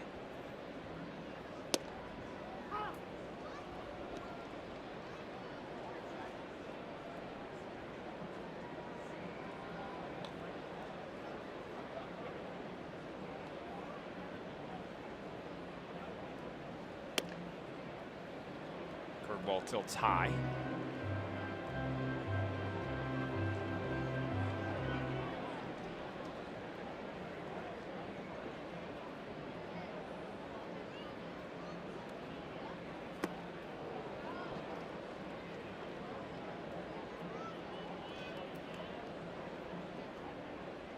Like Montgomery throwing that changeup a little more. He threw it in the 1st inning. I mentioned it was a pretty good pitch early. Got away from it in the 2nd. Throwing it a little bit more here in the 3rd and the 4th. Down the left field line, foul. Another changeup there at 86 miles an hour.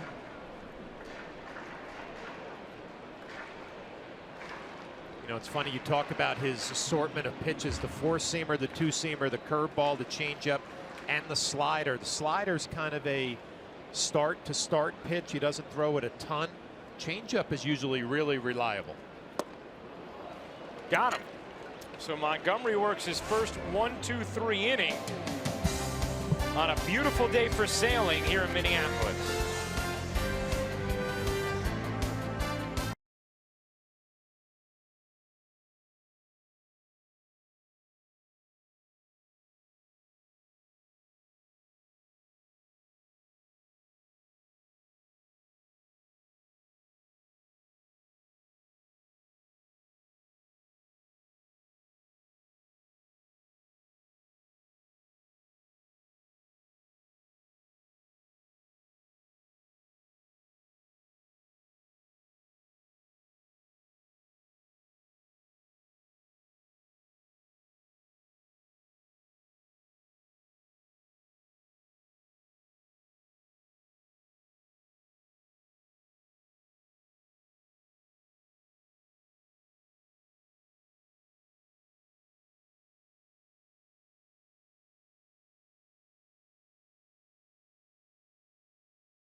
always cringe when you see someone headfirst slide and get hurt on the GMC scoreboard. 6-0 Twins.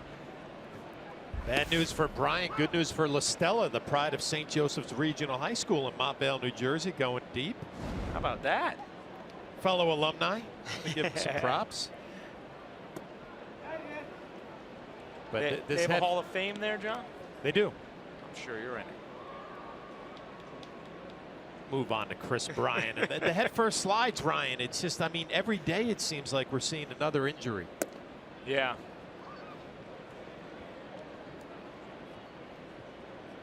You know, it was interesting the other day when Judge took a chance going first to third. He actually slid feet first into third. We've seen him slide head first so often.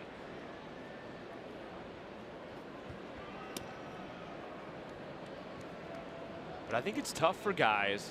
Like we were talking about the conversation I had with Didi Gregorius. When you've been doing it your whole life that way, sliding head first, all of a sudden reteach yourself, no.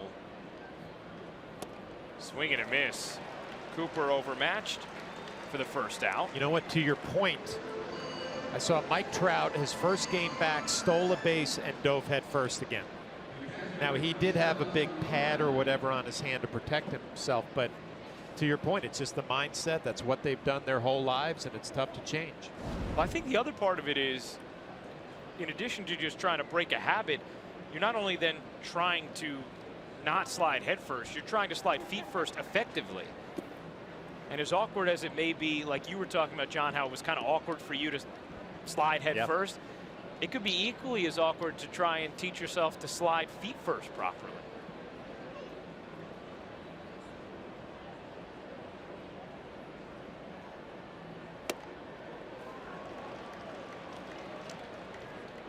Aaron Judge getting the day off. Joe Girardi wanted to give him either yesterday or today after all the innings he played at Fenway. Decided today because it gave him a few more hours off as Romine flips that into the glove of Dozier. A snow cone leap for out number 2.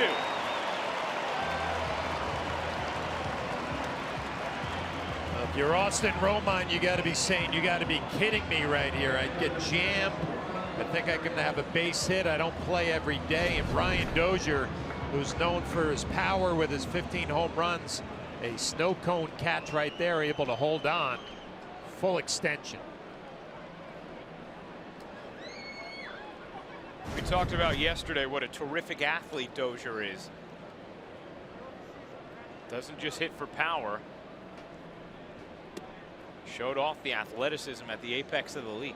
Some great defensive plays today, right? Frazier in right field, Grossman for the Twins, Dozier there, Torreyes with the nice play on Granite hustling down the line. Early game, but everybody's sharp.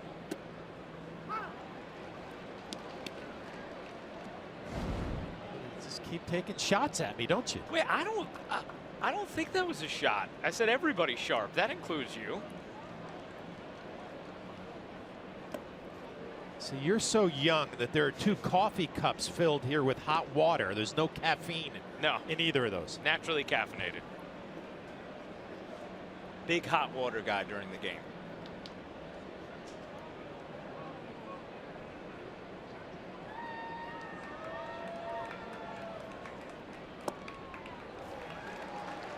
I've never really gotten into coffee, John. Well, you're how old? 22 years old? 30 now, John. Here's the hot water. Hot water cups.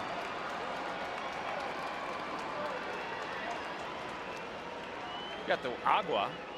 Already had way too many cups of coffee. Got to switch to the water and rehydrate now. But you know, it used to be looked at like, oh, coffee, nah, we don't know how good it is for you, but people relied on it. Now there's so many studies about it having incredible health benefits. So I think you should adopt some coffee during the game. At some point I might.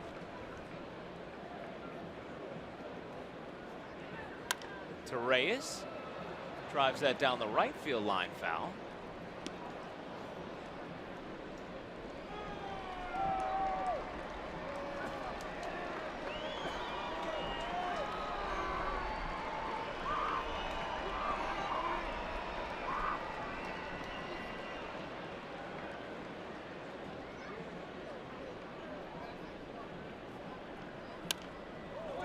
Good battle here from Ronald Torreyes with 2 outs.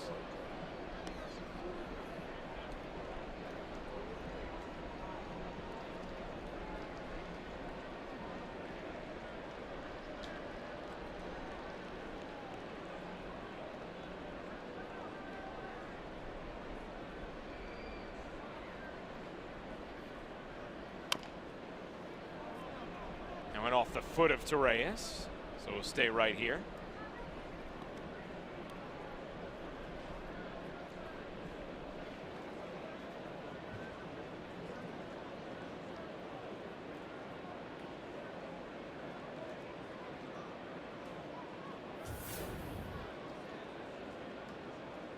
.70 pitches for Jose Barrios. To the right side for Dozier. And Barrios cruising through 5. It's a 6-0 Twins lead.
Hershey Triple Tower. Buy tickets today at HersheyPark.com. Bottom of the 5th inning in Minnesota. A 6-0 Twins lead, thanks in large part to that man. You see the GMC scoreboard. 6-7-0 for the Twins, 0-3-0 for the Yankees. Miguel Sano, a 2-out, 3-run homer in the 2nd. That broke this game open for the Twins. Yankees just 1-9 following a win since June 13th.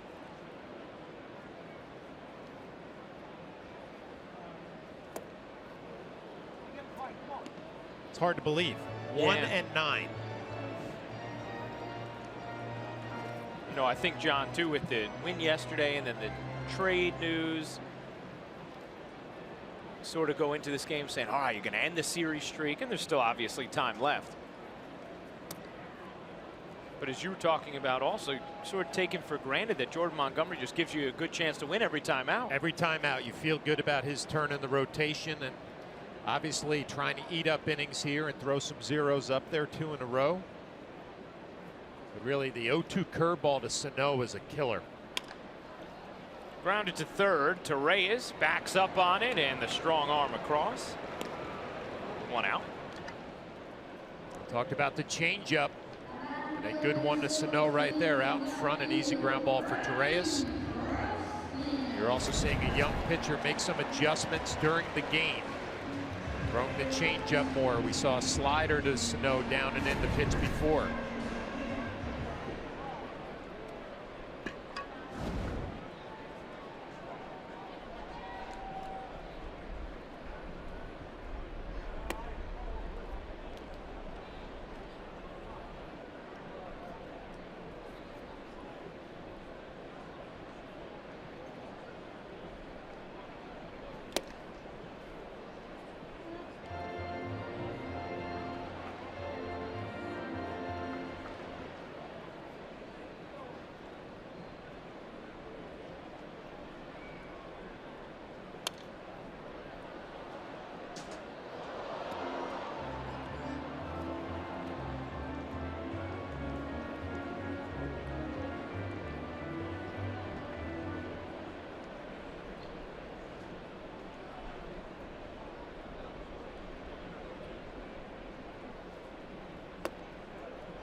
3-2 now on Grossman.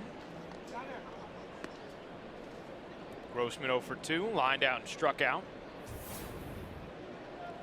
You see that second inning was the killer for Montgomery. 38 pitches in that 6-run second.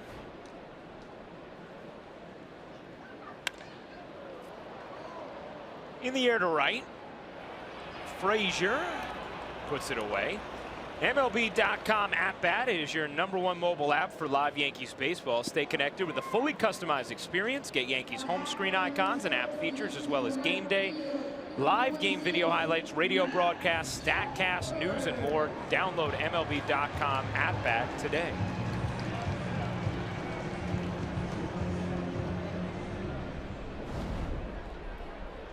So Montgomery has retired the last 6 Twins. Looking for his second straight 1-2-3 inning. The curveball for strike 1.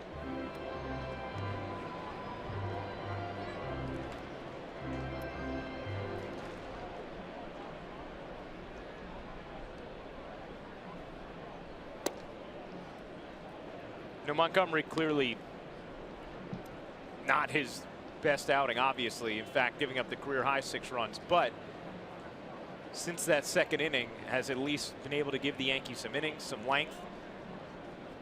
Save what could have been a dicey bullpen situation. Will that stay up for Gardner? Sure will. In a 1-2-3 inning, the second straight one for Montgomery as he is through 5. We go to the 6th.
Pregame. Then David Cohn joins me to call all the action in the Pacific Northwest. It's right here on Yes and streaming live on Fox Sports Go. And tomorrow is a very good pitching matchup. Luis Severino will go for the Yankees, and King Felix will go for the Mariners.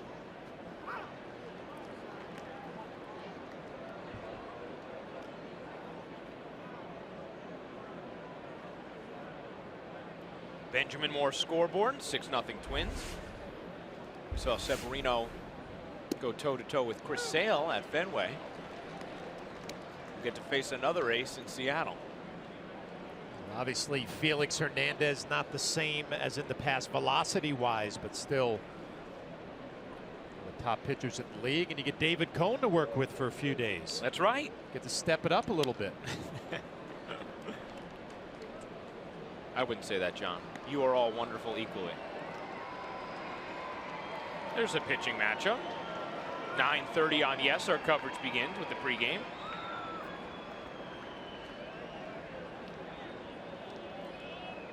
And remember, tonight on Yes, we got a big soccer game. NYCFC versus Toronto. Little playoff rematch from last year. The atmosphere at Yankee Stadium for those games is awesome.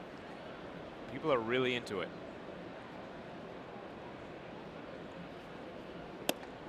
Gardner looks at strike 3. What do you think of Barrios today, John? Just thinking as advertised, right? They said the good fastball has a little bit of movement. The curveball's been quality. The changeup probably a little bit better than I thought it was going to be. And works fast, throws strikes, everything you like about a future top of the rotation type guy.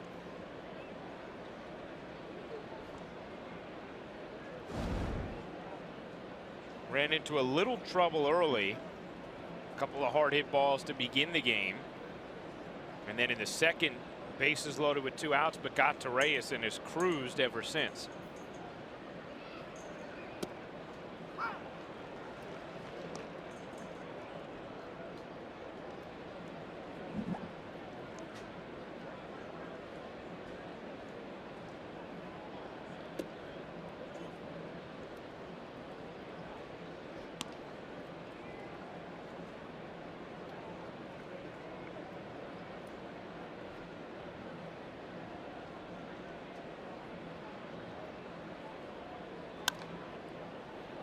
Rios is a guy who's known for his work ethic as well.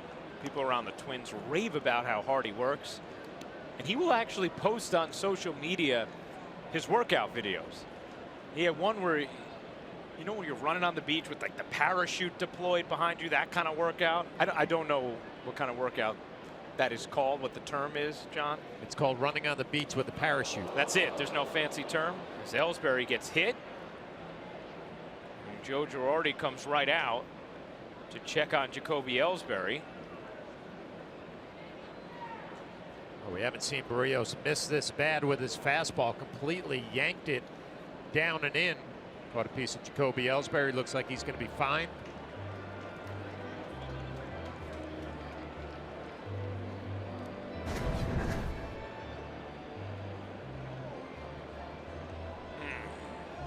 Right ankle. Hit that ankle square.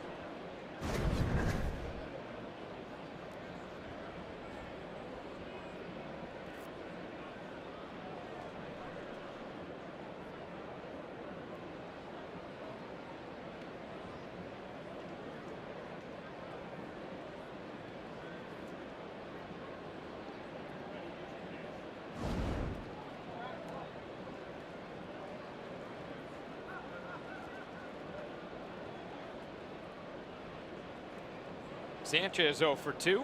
Strikeout and a ground out. DHing today.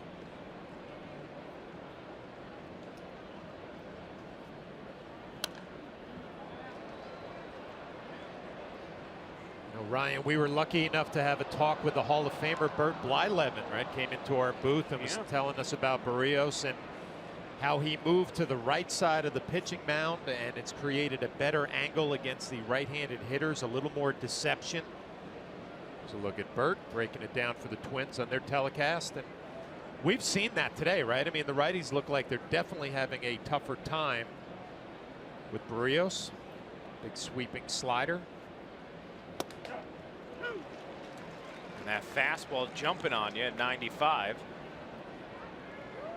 Yeah, Bert was talking about how last year he was pushed towards the first base side of the rubber. And the struggles that he had. Barrios pitched to an ERA over 8 in 14 starts last year. I mean, you can understand both schools of thought, right? If you're on the first base side, you'd be able to locate easier away to a righty. And Sanchez goes down swinging. Second strikeout of the day for Gary Sanchez. But if you go to the third base side of the mound, you're going to have greater deception with your breaking ball. Throws it right at Gary Sanchez. The front hip moves out a little bit early, and you get a big swing and a miss. So whatever he's done moving to the third base side clearly is working out for him.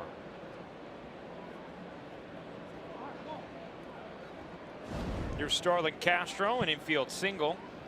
His last at bat.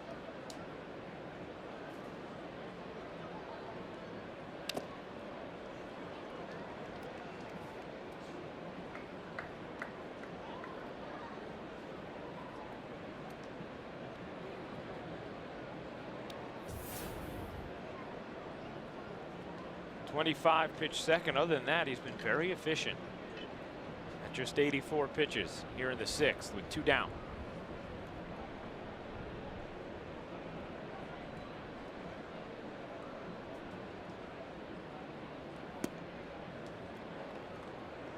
As John talked about, Barrios have been struggling lately. He's had a great year, but his last 4 starts, he had an ERA of 6.63. It's all about falling behind in counts, but we haven't seen any of that today, and you just broke down the pitch by inning. Ahead in the count, been in control.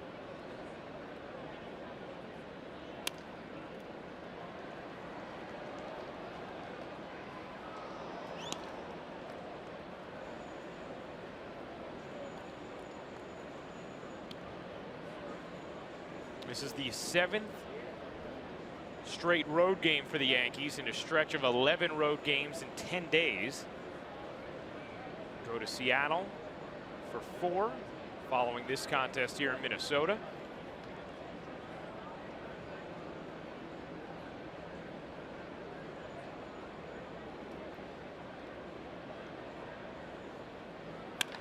Castro gets into that one to left, turning is Grossman. It is over his head and off the wall. Castro's going to have to hold on for a loud single as Ellsbury goes to third, and the Yankees with their first chance since the 2nd inning. Starlin Castro puts a real good swing on a breaking ball that backs up. One of the first we've seen to do that. Grossman, it's going to be over his head. No play for him. Actually plays it well off the wall. Starlin Castro, who's dealing with the hamstring injury. See how close that was to being a home run. Not pushing it to second base, pulling up at first. He just missed. About a foot away. But now an opportunity for Gregorius. Delivered a 2-run homer last night. Hits this in the air to left center. Granite moving way over to make the catch and end the threat. So the Yankees leave a couple of runners on as we head to the bottom of the 6th.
In part by People's United Wealth Management, ready to help you set tomorrow in motion. By City MD, when you need a doctor, just walk into City MD Urgent Care. And by your Tri-Honda dealers, hurry to your local Tri-Honda dealer for great deals on the 2017 models. Gorgeous summer afternoon in Minneapolis. Rubber game of this 3-game set between the Yankees and the Twins. Twins using a 6-run 2nd inning against Jordan Montgomery to take a 6-0 lead on the Benjamin Moore scoreboard. And that is all of the scoring.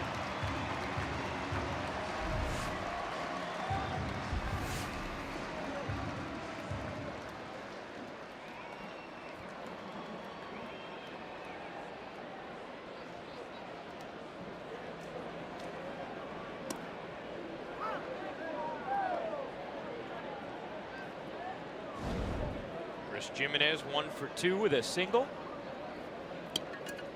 It was his bloop single that started the rally in the second.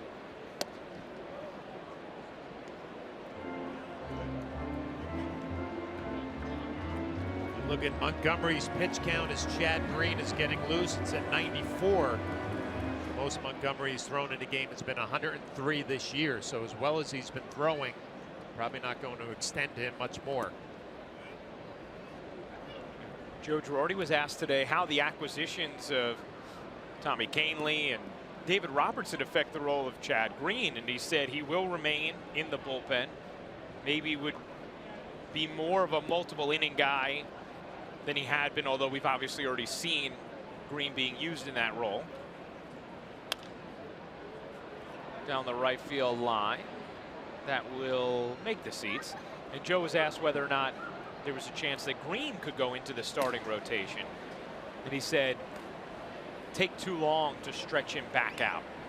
He's going to be staying in the bullpen. Such a weapon out of the bullpen, right? I That too, yeah. Strike throwing machine, striking people out, velocity, jumping.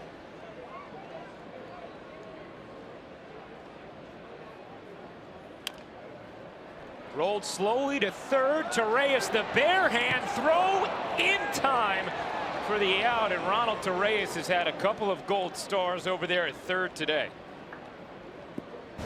Ronald Torreyes with his 3 hits last night and a couple of great defensive gems today. Jimenez by a half a step, the bare hand and the throw. And a nice stretch from Cooper as well. Well, to your point, John, when we brought up those strikeout numbers as far as the relievers the Yankees now have at their disposal, Chad Green has the 8th best strikeout percentage among all major league relievers. So yeah, he's been a big time weapon out there. That's what the bullpen looks like now. Looks pretty good. Yeah. I mean, we're in a game here. It's 6-0, and obviously we have a ways to go. Oof, another nice slick pick from Ronald Torreyes for the second out. But you think about who's going to eat up some innings in a 6-0 game. There are power arms down there now. There's not that young kid. Caleb Smith, obviously a young kid, but another nice play by Torreyes, making it look easy at third base today. Caleb Smith's a young kid, but Green's a young kid, but they're power arms now that play big time at the back end of a bullpen. And you feel for Jason Shreve, who has been Great pitching well lately. Yeah.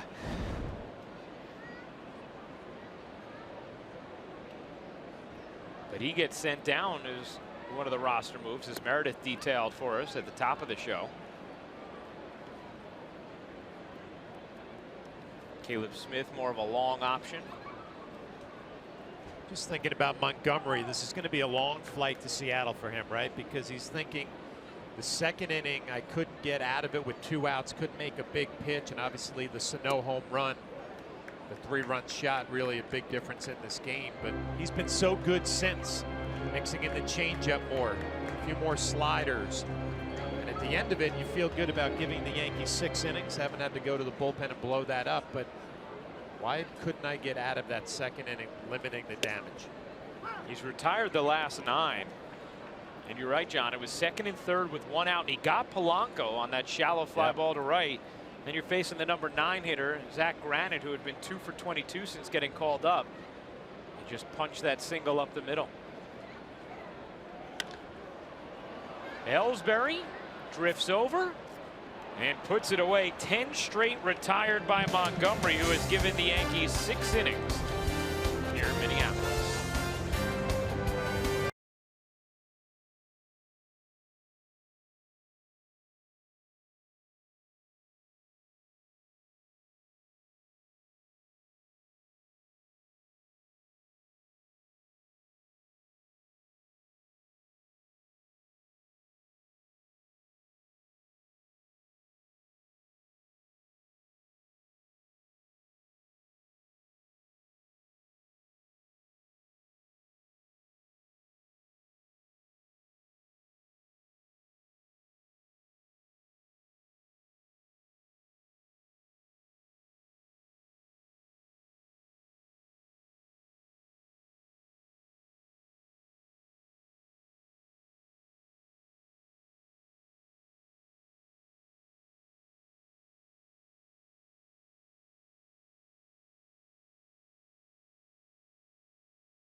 Simulcast on Yes, and get instant analysis of this game along with the latest sports headlines from New York and beyond.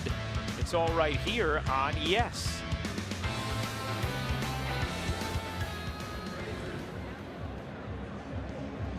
Cadillac scoreboard, Twins a 6-0 lead on the Yankees.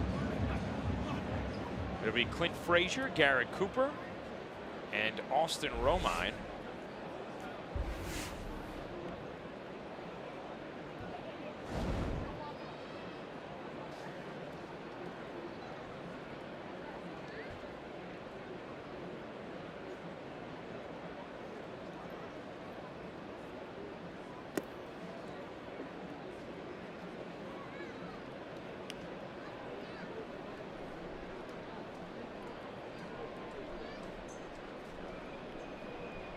Frazier's had two of the better at-bats for a righty against Barrios today.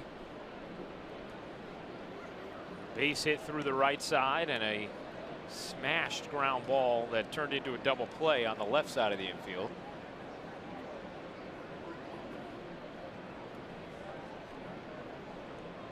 Clint Frazier has showed us he has some power, but also can hit the ball the other way. You're right, Ryan. I think he's had the right approach. He took the fastball the other way and he hammered the slider to third, getting into that double play, but hitting it hard. So I guess my point is a young kid who has a talent, but also has an approach up there. And John, that's been one of the best parts about these young Yankee hitters. The righties really do go the opposite way with consistency. Think about Judge, middle away, Sanchez. We've seen his power out there as well. And now Frazier. And again, punches it the other way for a base hit.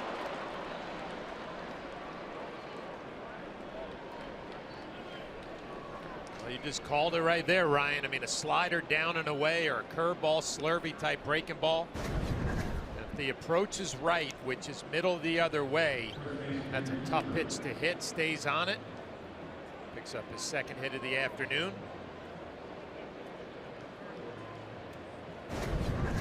He has just looked like he belongs.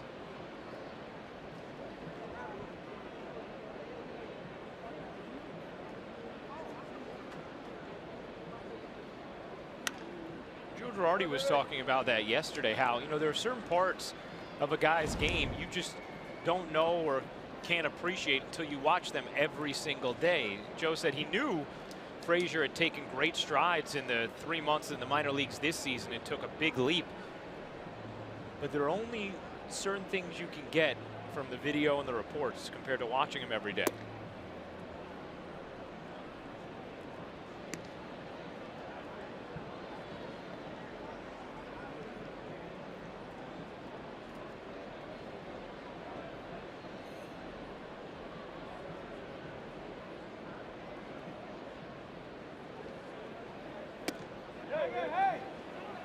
Cooper holds up. Yankees trying to get into that Twins bullpen.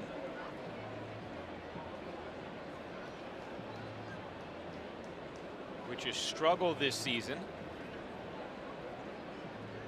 Save for all-star closer Brandon Kinsler.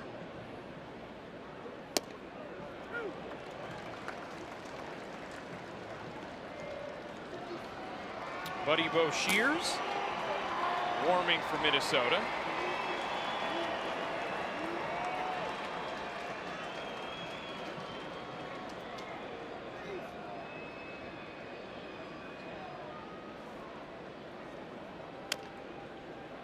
Cooper fouls it off his foot.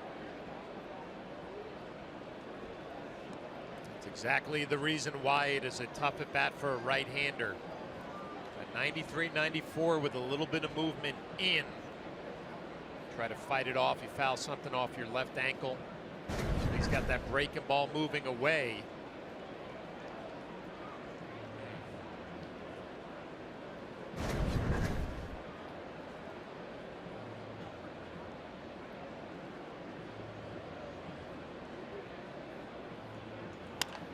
Hit in the air to left field.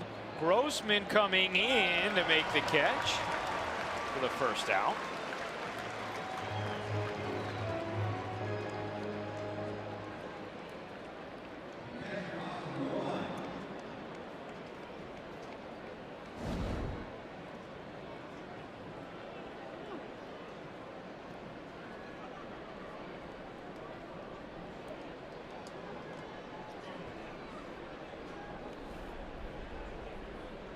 The Yankees' stretch of not being shut out this season ended Sunday night.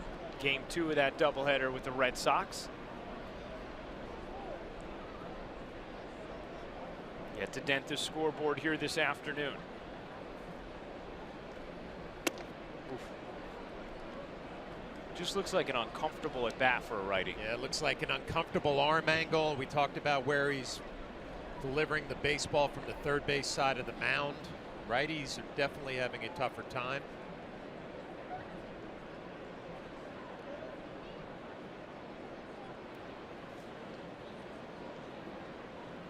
Ooh, look out. Ooh, that caught the hand of Austin Romine.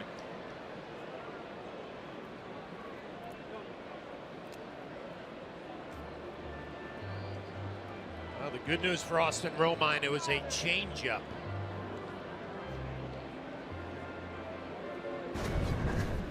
Take a look and see where it got him. Up on that left wrist. And now the Yankees, as Romine appears to be okay, will call on Todd Frazier for his first Yankee at bat. Trying to create a little 7th inning magic here, as Barrios in a little bit of trouble.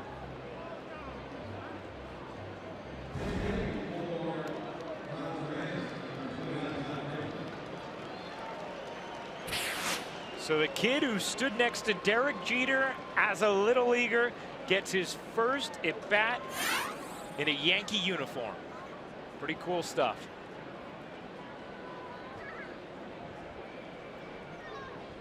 "16 home runs on the season for Frazier, and he takes strike 1. 40 homers a year ago. You see, he's a 2-time All-Star, a home run derby champion. Was a first-round pick by the Reds back in 2007, and this his 3rd big league team in his 7th big league season. The 0-1. Frazier held up 1-1.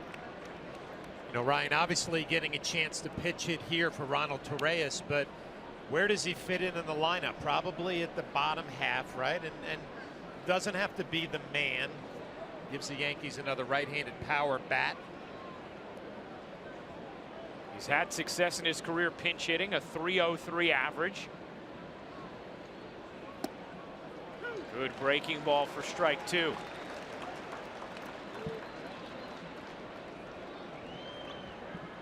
Pitch count up to 104 for Barrios.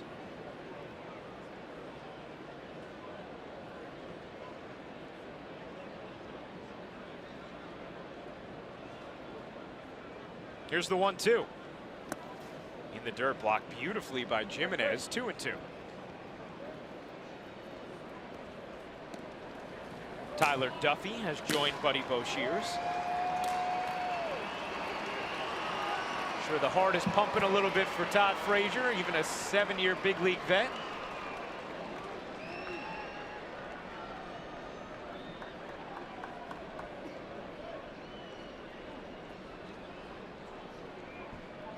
The 2-2. Swing and a miss. Frazier down on strikes.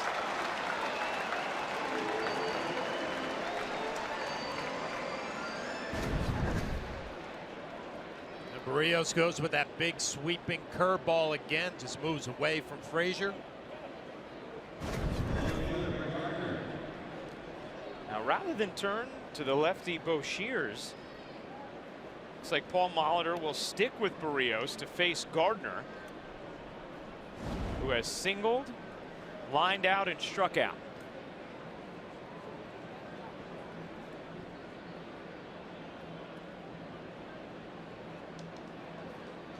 Yankees trying to get something going. 2 outs, 2 on, top 7, 6-0 Minnesota. You know, we should also mention, just watching the Frazier at bat, John, these guys got here after the game started today. Started their day in Chicago, had a delay on their flight, landed in Minneapolis shortly before first pitch, and got here during the first couple of innings of this game. Thrown right into the fire. Running on adrenaline, obviously. Gardner hits that hard to left field, a base hit. Rounding third and heading home is Frazier. Grossman has some trouble with it, and Romine takes advantage, as does Gardner. It's a 6-1 game with second and third and 2 outs after the ribby single from Brett Gardner. Brett Gardner has swung the bat well today, and he's kept that consistent approach against Berríos going the other way. As manager Paul Molitor makes his way out to the mound. So we let Berríos face the lefty Gardner, but that will be it. The Yankees threatening here in the 7th, looking to climb back. It's a 6-1 game.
As the Twins turn to the bullpen and send in Tyler Duffy in relief of Jose Berríos.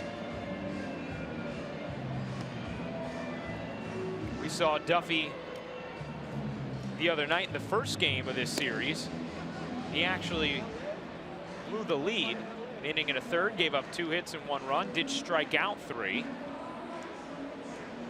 Pretty impressive afternoon for Jose Berríos.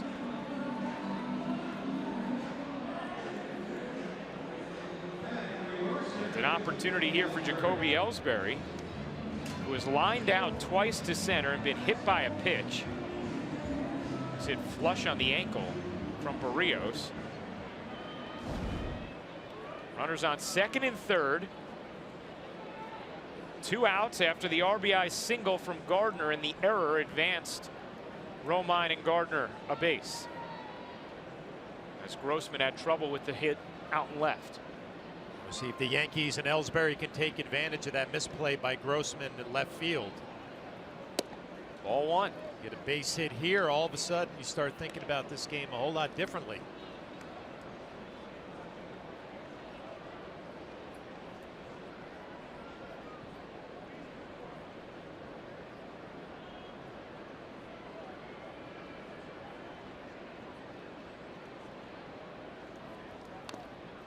One and one.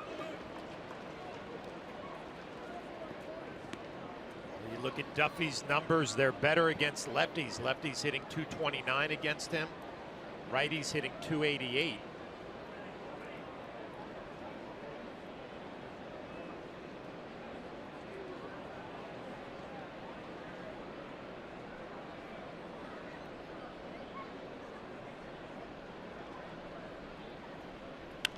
Ellsbury found away 1 and 2. By the way, John, that's not just a unique trend to this season. That's been the trend in Duffy's career. For his career, righties hit .308, lefties under .260.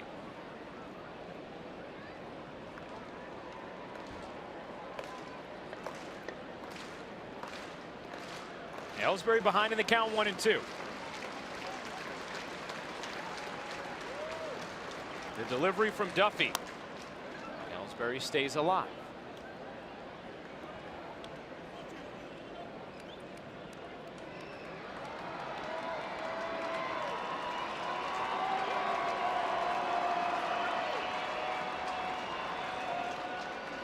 Romine at third, Gardner at second.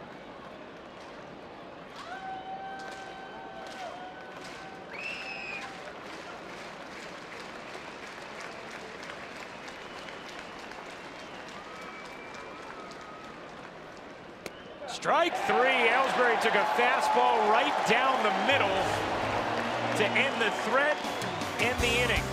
The Yankees finally crack the scoreboard, but leave 2 ducks on the pond.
Time for the game summary brought to you by your local Nissan dealer. As you heard the guys talking about, it's that second inning that really stands out for Minnesota. A 6-run frame.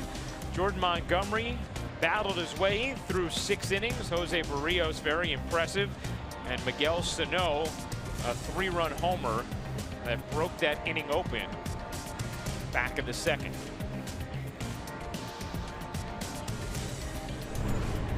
So the Yankees will turn to Chad Green.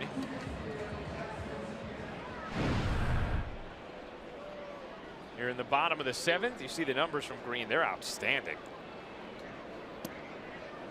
And he starts off Granite with a strike on the Cadillac scoreboard. 6-1 game.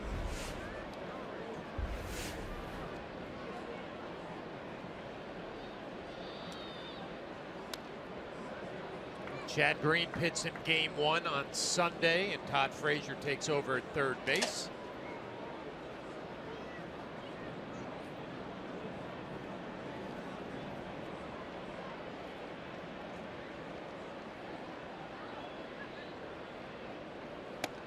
Swing and a miss. Made it look easy. 96. Right by the bat of Granite. I was talking to Green for a little while today, John, as we see that heater. And he was saying he's never been a superstitious guy, so the routine part of coming out of the bullpen was not that hard for him to find that. But he said what he's noticed is as he's gone deeper and deeper into this role and embedded in it, he feels the arm adjusting to it too and bouncing back quicker and quicker with his full capability. You know what? He has a delivery that's so repeatable, and it doesn't look like it's a max effort delivery. Ball just jumps out of his hand that you would assume that the relief role would be pretty comfortable for him and be able to bounce back. you saw those numbers, even up just 16 hits in the 36 innings he's pitched.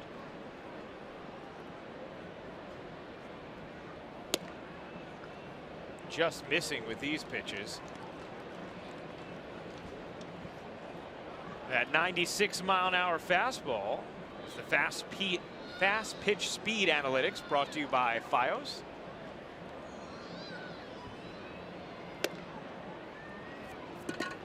Four straight balls, but none of them missed by much. Chad Green kind of looking in at Quinn Walcott, and you're right, they're all just on the corner or off.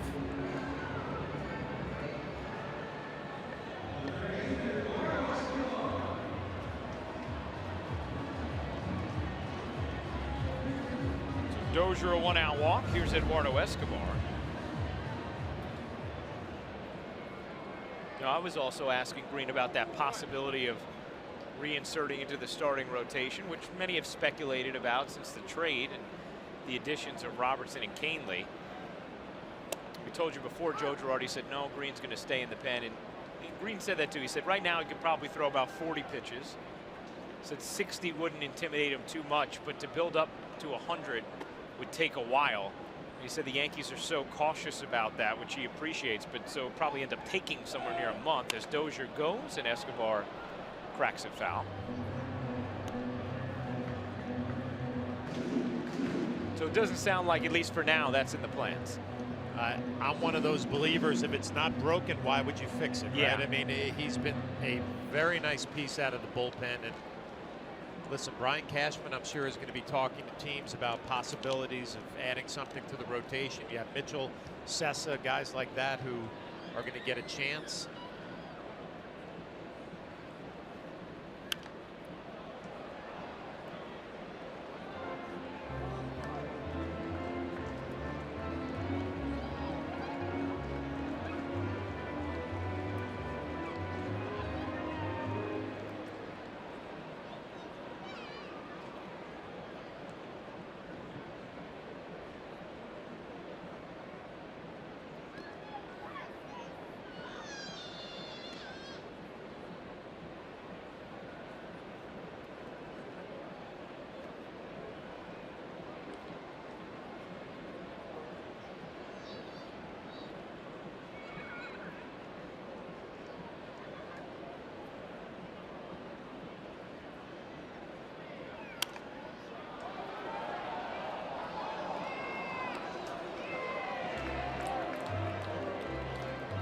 Down there, Brian Dozier, who's been, seems like he wants to try to get a good jump and steal a bag. He has stolen 10 this year, been thrown out 5 times.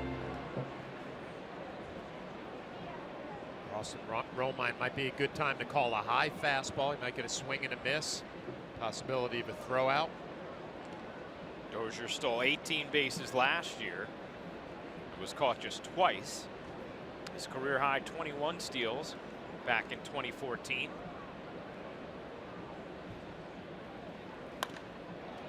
Driven in the air to right.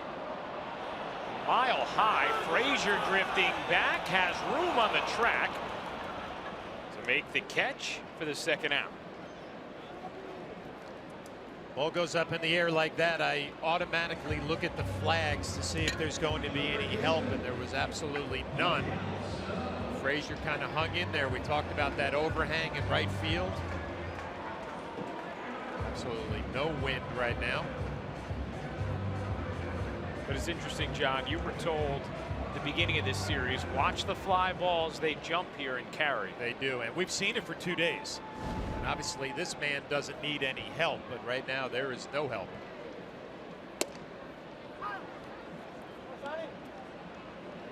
Slider strike from Green, 0-1 on Sano.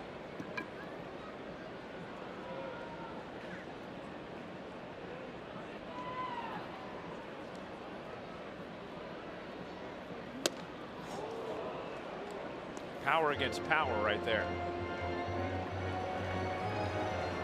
Taylor Rogers getting ready in the Twins bullpen.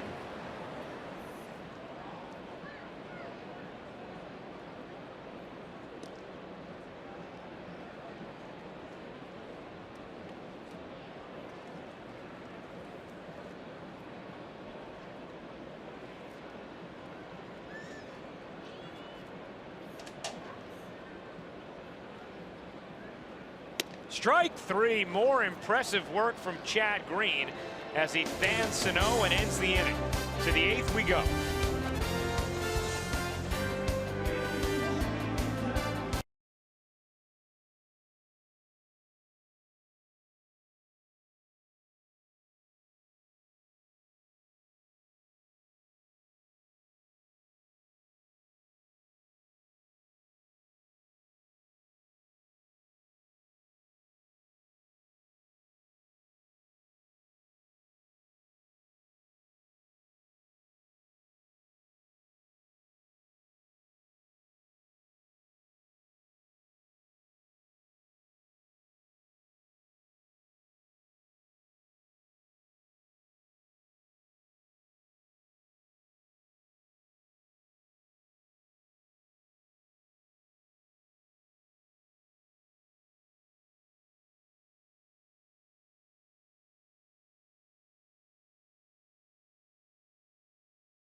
David Villa and New York City FC are back home in the Bronx to take on last season's playoff foe, Toronto FC.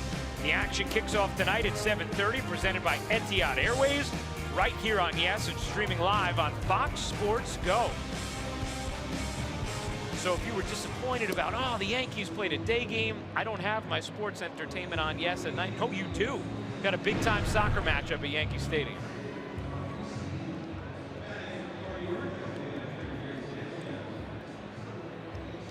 Here's Taylor Rogers. You see the good numbers from Rogers on the season. He actually got the win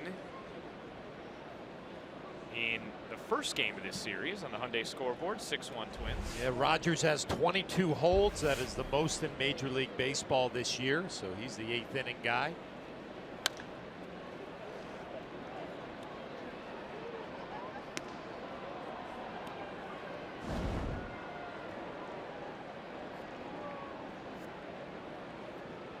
Yankees have won each of the last 5 series between the Twins and Yanks. They've won 10 consecutive season series against Minnesota. Right now in this rubber game, trailing 6-1 at the top of the 8th. You see Tommy Kahnle getting ready to make his Yankee debut. Sanchez chases and fouls it back. By the way, John, it went from a beautiful sunny day to completely overcast. We saw this the first game of the series, right? Storms come in here pretty quickly. Is Kahnle getting his gun hot in the Yankee pen? Ryan, I like it. I like getting Frazier in the game. I like getting Kahnle in the game right away. David Robertson obviously has already been here. Off the end of the bat, looped into shallow left, and Adrianza will put it away.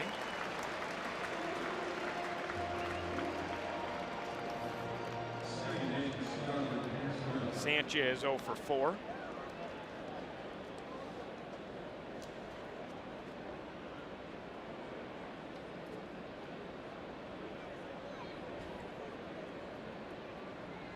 Starlin Castro. He drilled a single off the top of the wall and left his last time up.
3-1 on Castro.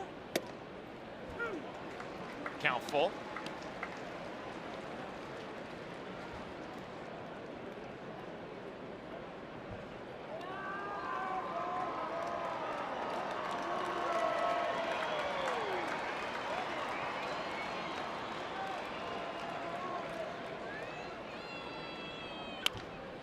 And on the ground to the left side, Escobar snares and fires 2 down.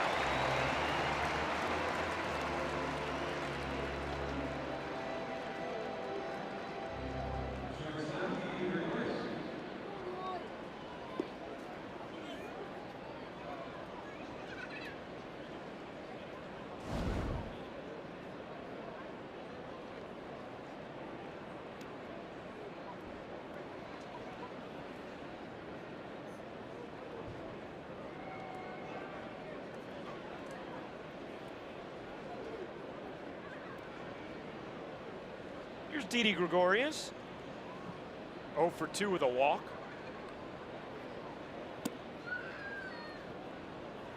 Didi got up in the 6th with runners on the corners and 2 out, but flew out on the first pitch to left center.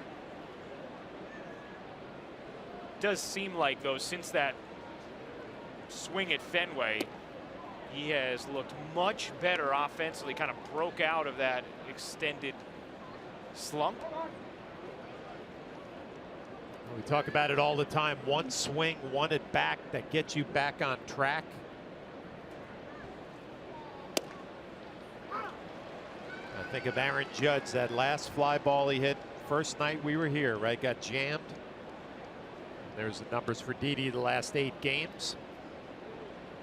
And then Aaron Judge comes back yesterday's game, couple of hits.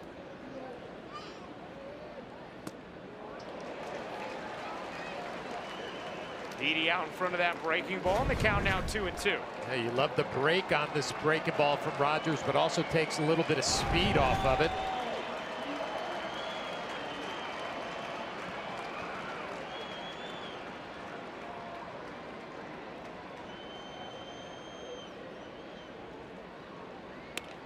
Gregorius got to that one, hammers it to right. He'll take a big turn and hold on with a 2-out single here in the 8th.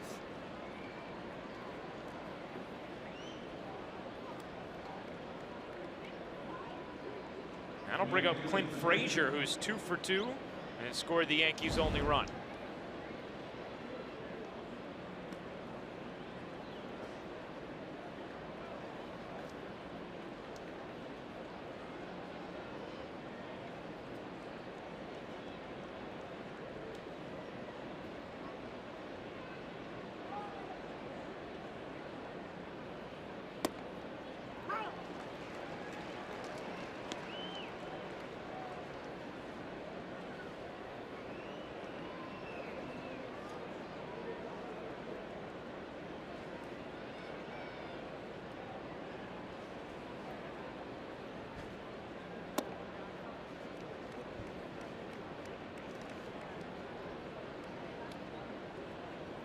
Tommy Kahnle looks ready.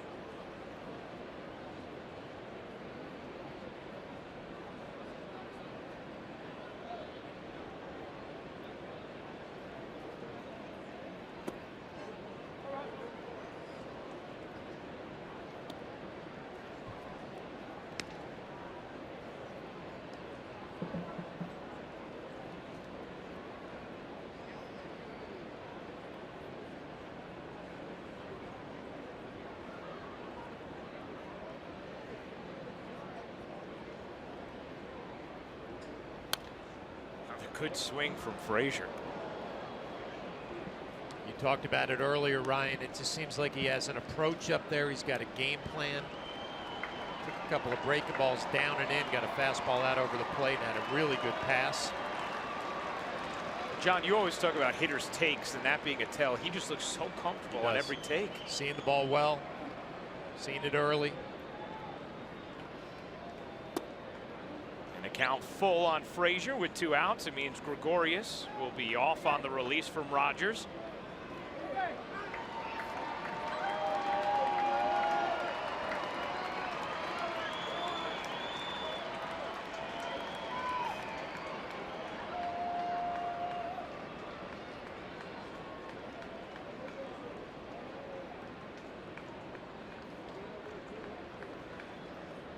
Here's the payoff. Strike three got Frazier looking to end the inning. A fastball right down the middle, and Rogers gets through the eighth.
The Land Rover drive of the game, John. The Land Rover drive of the game, that tough second inning for Montgomery, an 0-2 curveball, and it just rolled up there. Another home run for Sano, a 3-run shot. Land Rover drive of the game really has been the difference in this game.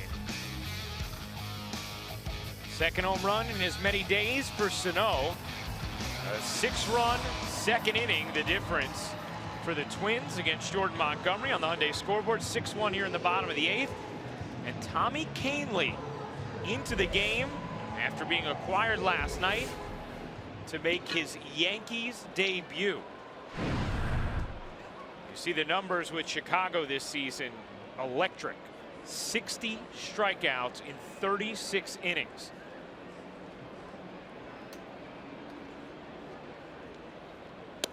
And strike one at 98 miles an hour to Robbie Grossman. Yeah, that's going to get your attention. 98 with a little bit of movement. Also throws a good changeup and a good slider. 0-2 on Grossman, 100 miles an hour from Kahnle.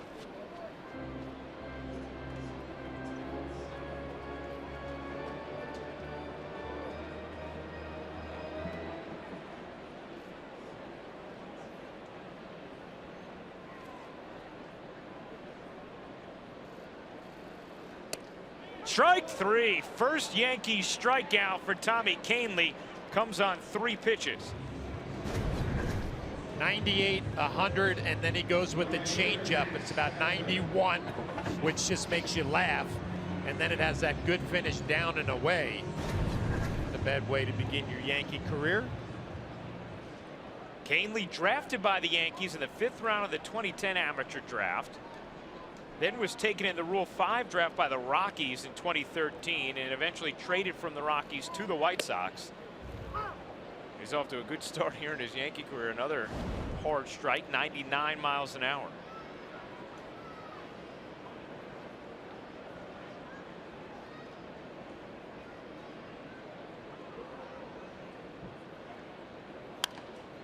Oh, and 2. 5 pitches, 5 strikes. 4 fastballs all in the upper 90s and 100, and a nasty changeup. And control had been Kahnle's issue coming up through the Yankees minor league system in his first couple of years in the bigs, but that's been the difference between the end of last year and this year,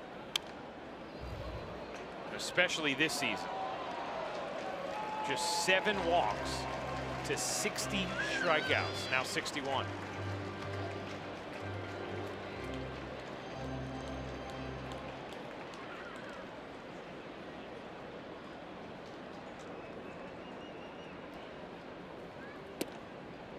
Outside.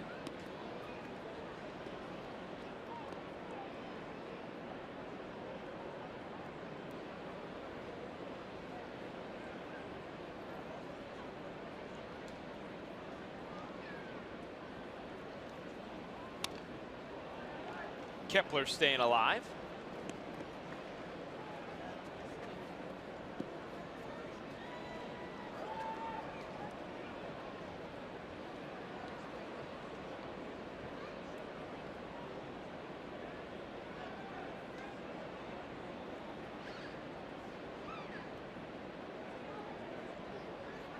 The 1-2.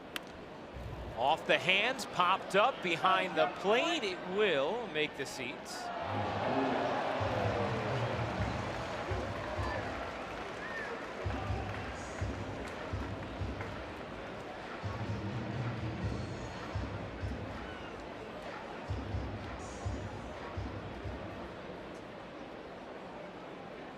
Canely from Latham, New York, went to Lynn University in Florida.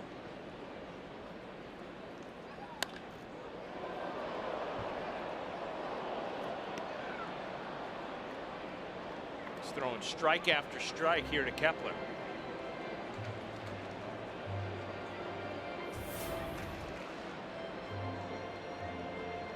That's a good ratio.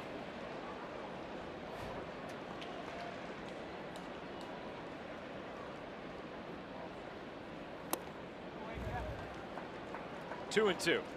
Well, you know, Larry Rothschild, the pitching coach, probably bearing down on Canely, obviously watching him mechanically, pitch selection, all of those things. Obviously, he's had to be very happy with what he has seen. Quality stuff and throwing strikes.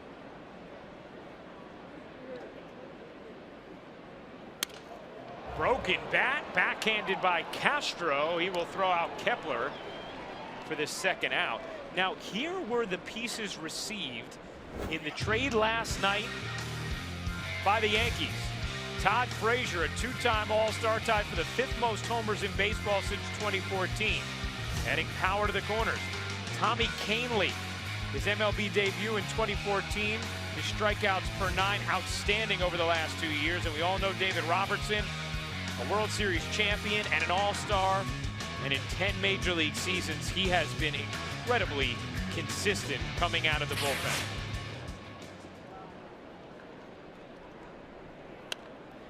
Popped up our way and just over our heads. Here's Chris Jimenez.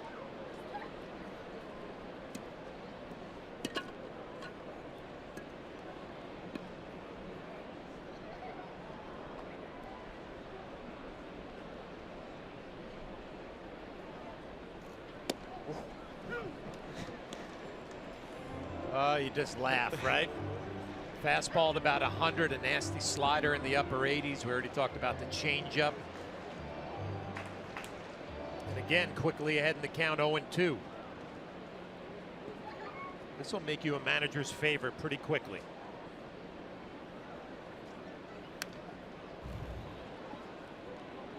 Going right after these hitters.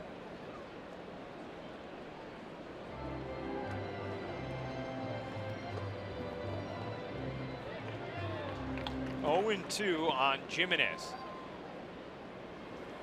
Trevor Hildenberger warming for Minnesota.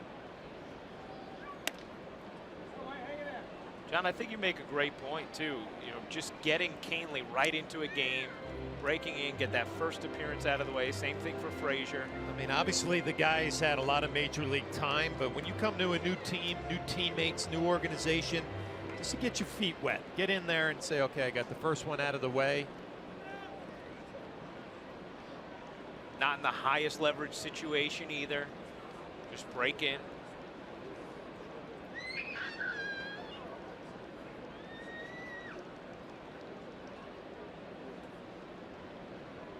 The 0-2. Swing and a miss. 99 miles an hour blown by the bat of Jimenez. An impressive debut for Tommy Kahnle.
For the final out, stay tuned for the WB Mason postgame and get highlights and analysis of this game along with the thoughts of Joe Girardi in the manager's report. All that and more to come right here on Yes.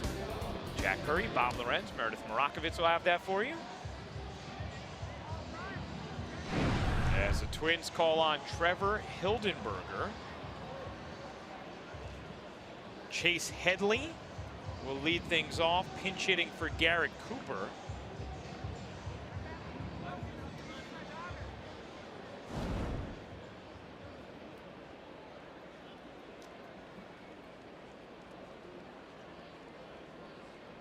And Aaron Judge waits on deck to pinch hit for Austin Romine.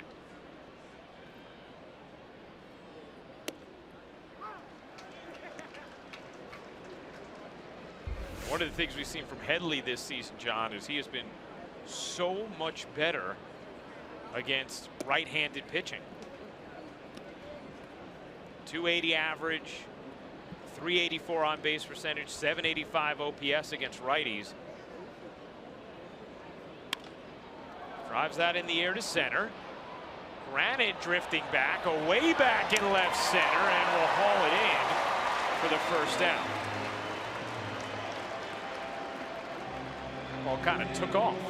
Here's what we were talking about with target field, the ball really carrying, but to your point about Headley, probably going to see his at-bats against right-handed pitching now. That's what you'd think with the acquisition of Frazier.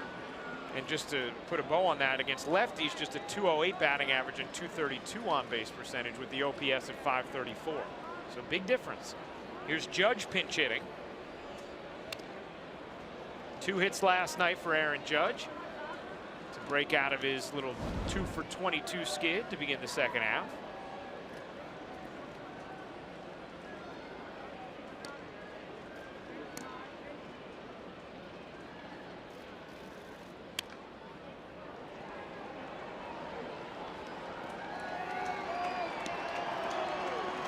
This just his 3rd at bat as a pinch hitter. 0 for 2 with a strikeout in his previous 2.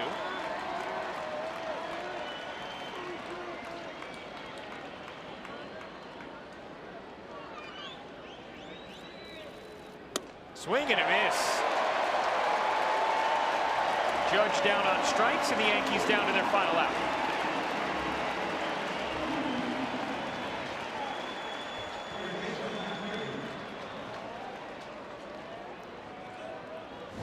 Here's Todd Frazier, his second at bat. He pinch hit and struck out in the 7th.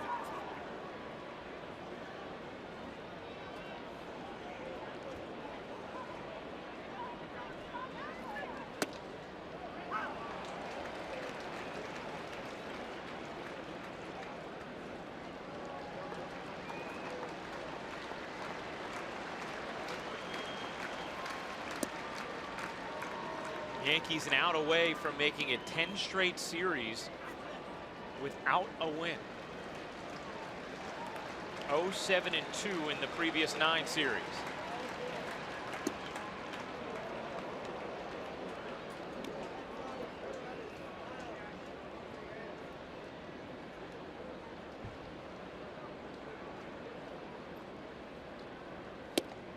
Two and two.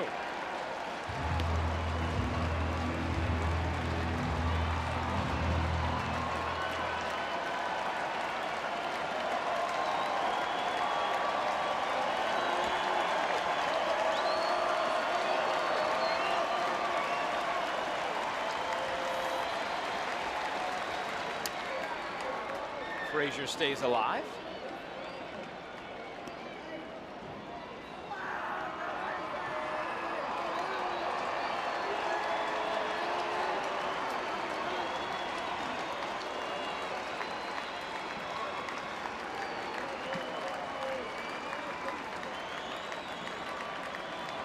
The 2-2.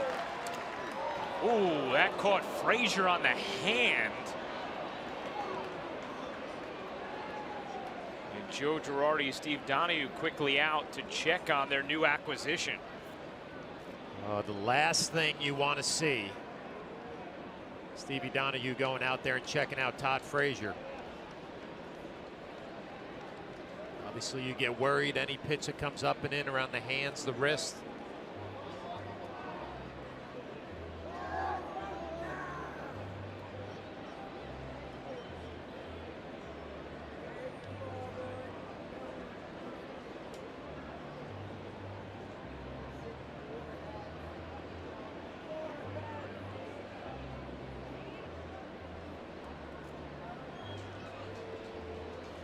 Few tests there with Stevie Donahue, and down to first base goes Frazier. Here was the pitch.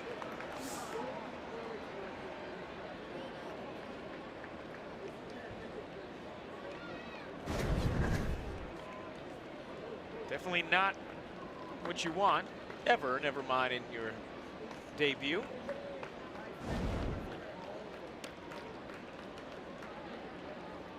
Frazier will stay in at first, and here's Gardner.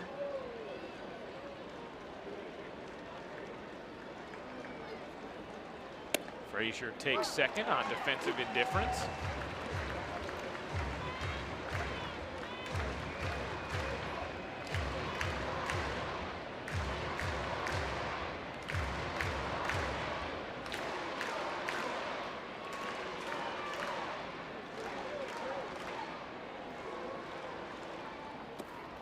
One and one on Brett Gardner.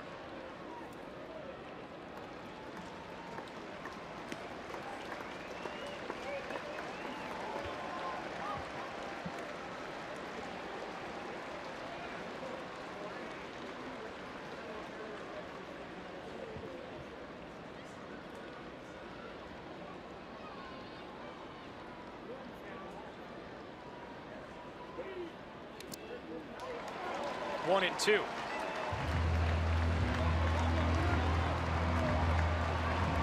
Yankees again down to their final strike.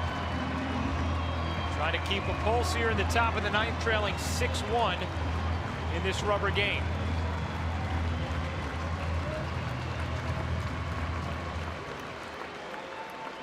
Yankees have won their last 5 series against the Twins.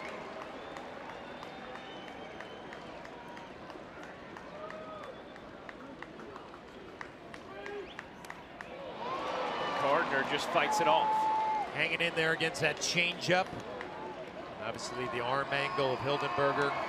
Everything's going to move away from Brett Gardner. Yankees had one real chance, if Ellie, to get back in this game. It came in the 7th. with 2 outs, runners on second and third, and Jacoby Ellsbury up. Struck out looking after Gardner had delivered an RBI single, but other than that, Minnesota pitching has been in control. The 1-2. Grounded towards the middle. Dozier to the slide. Backhand ball game. As the Yankees drop this rubber game in Minnesota, 6-1 the final.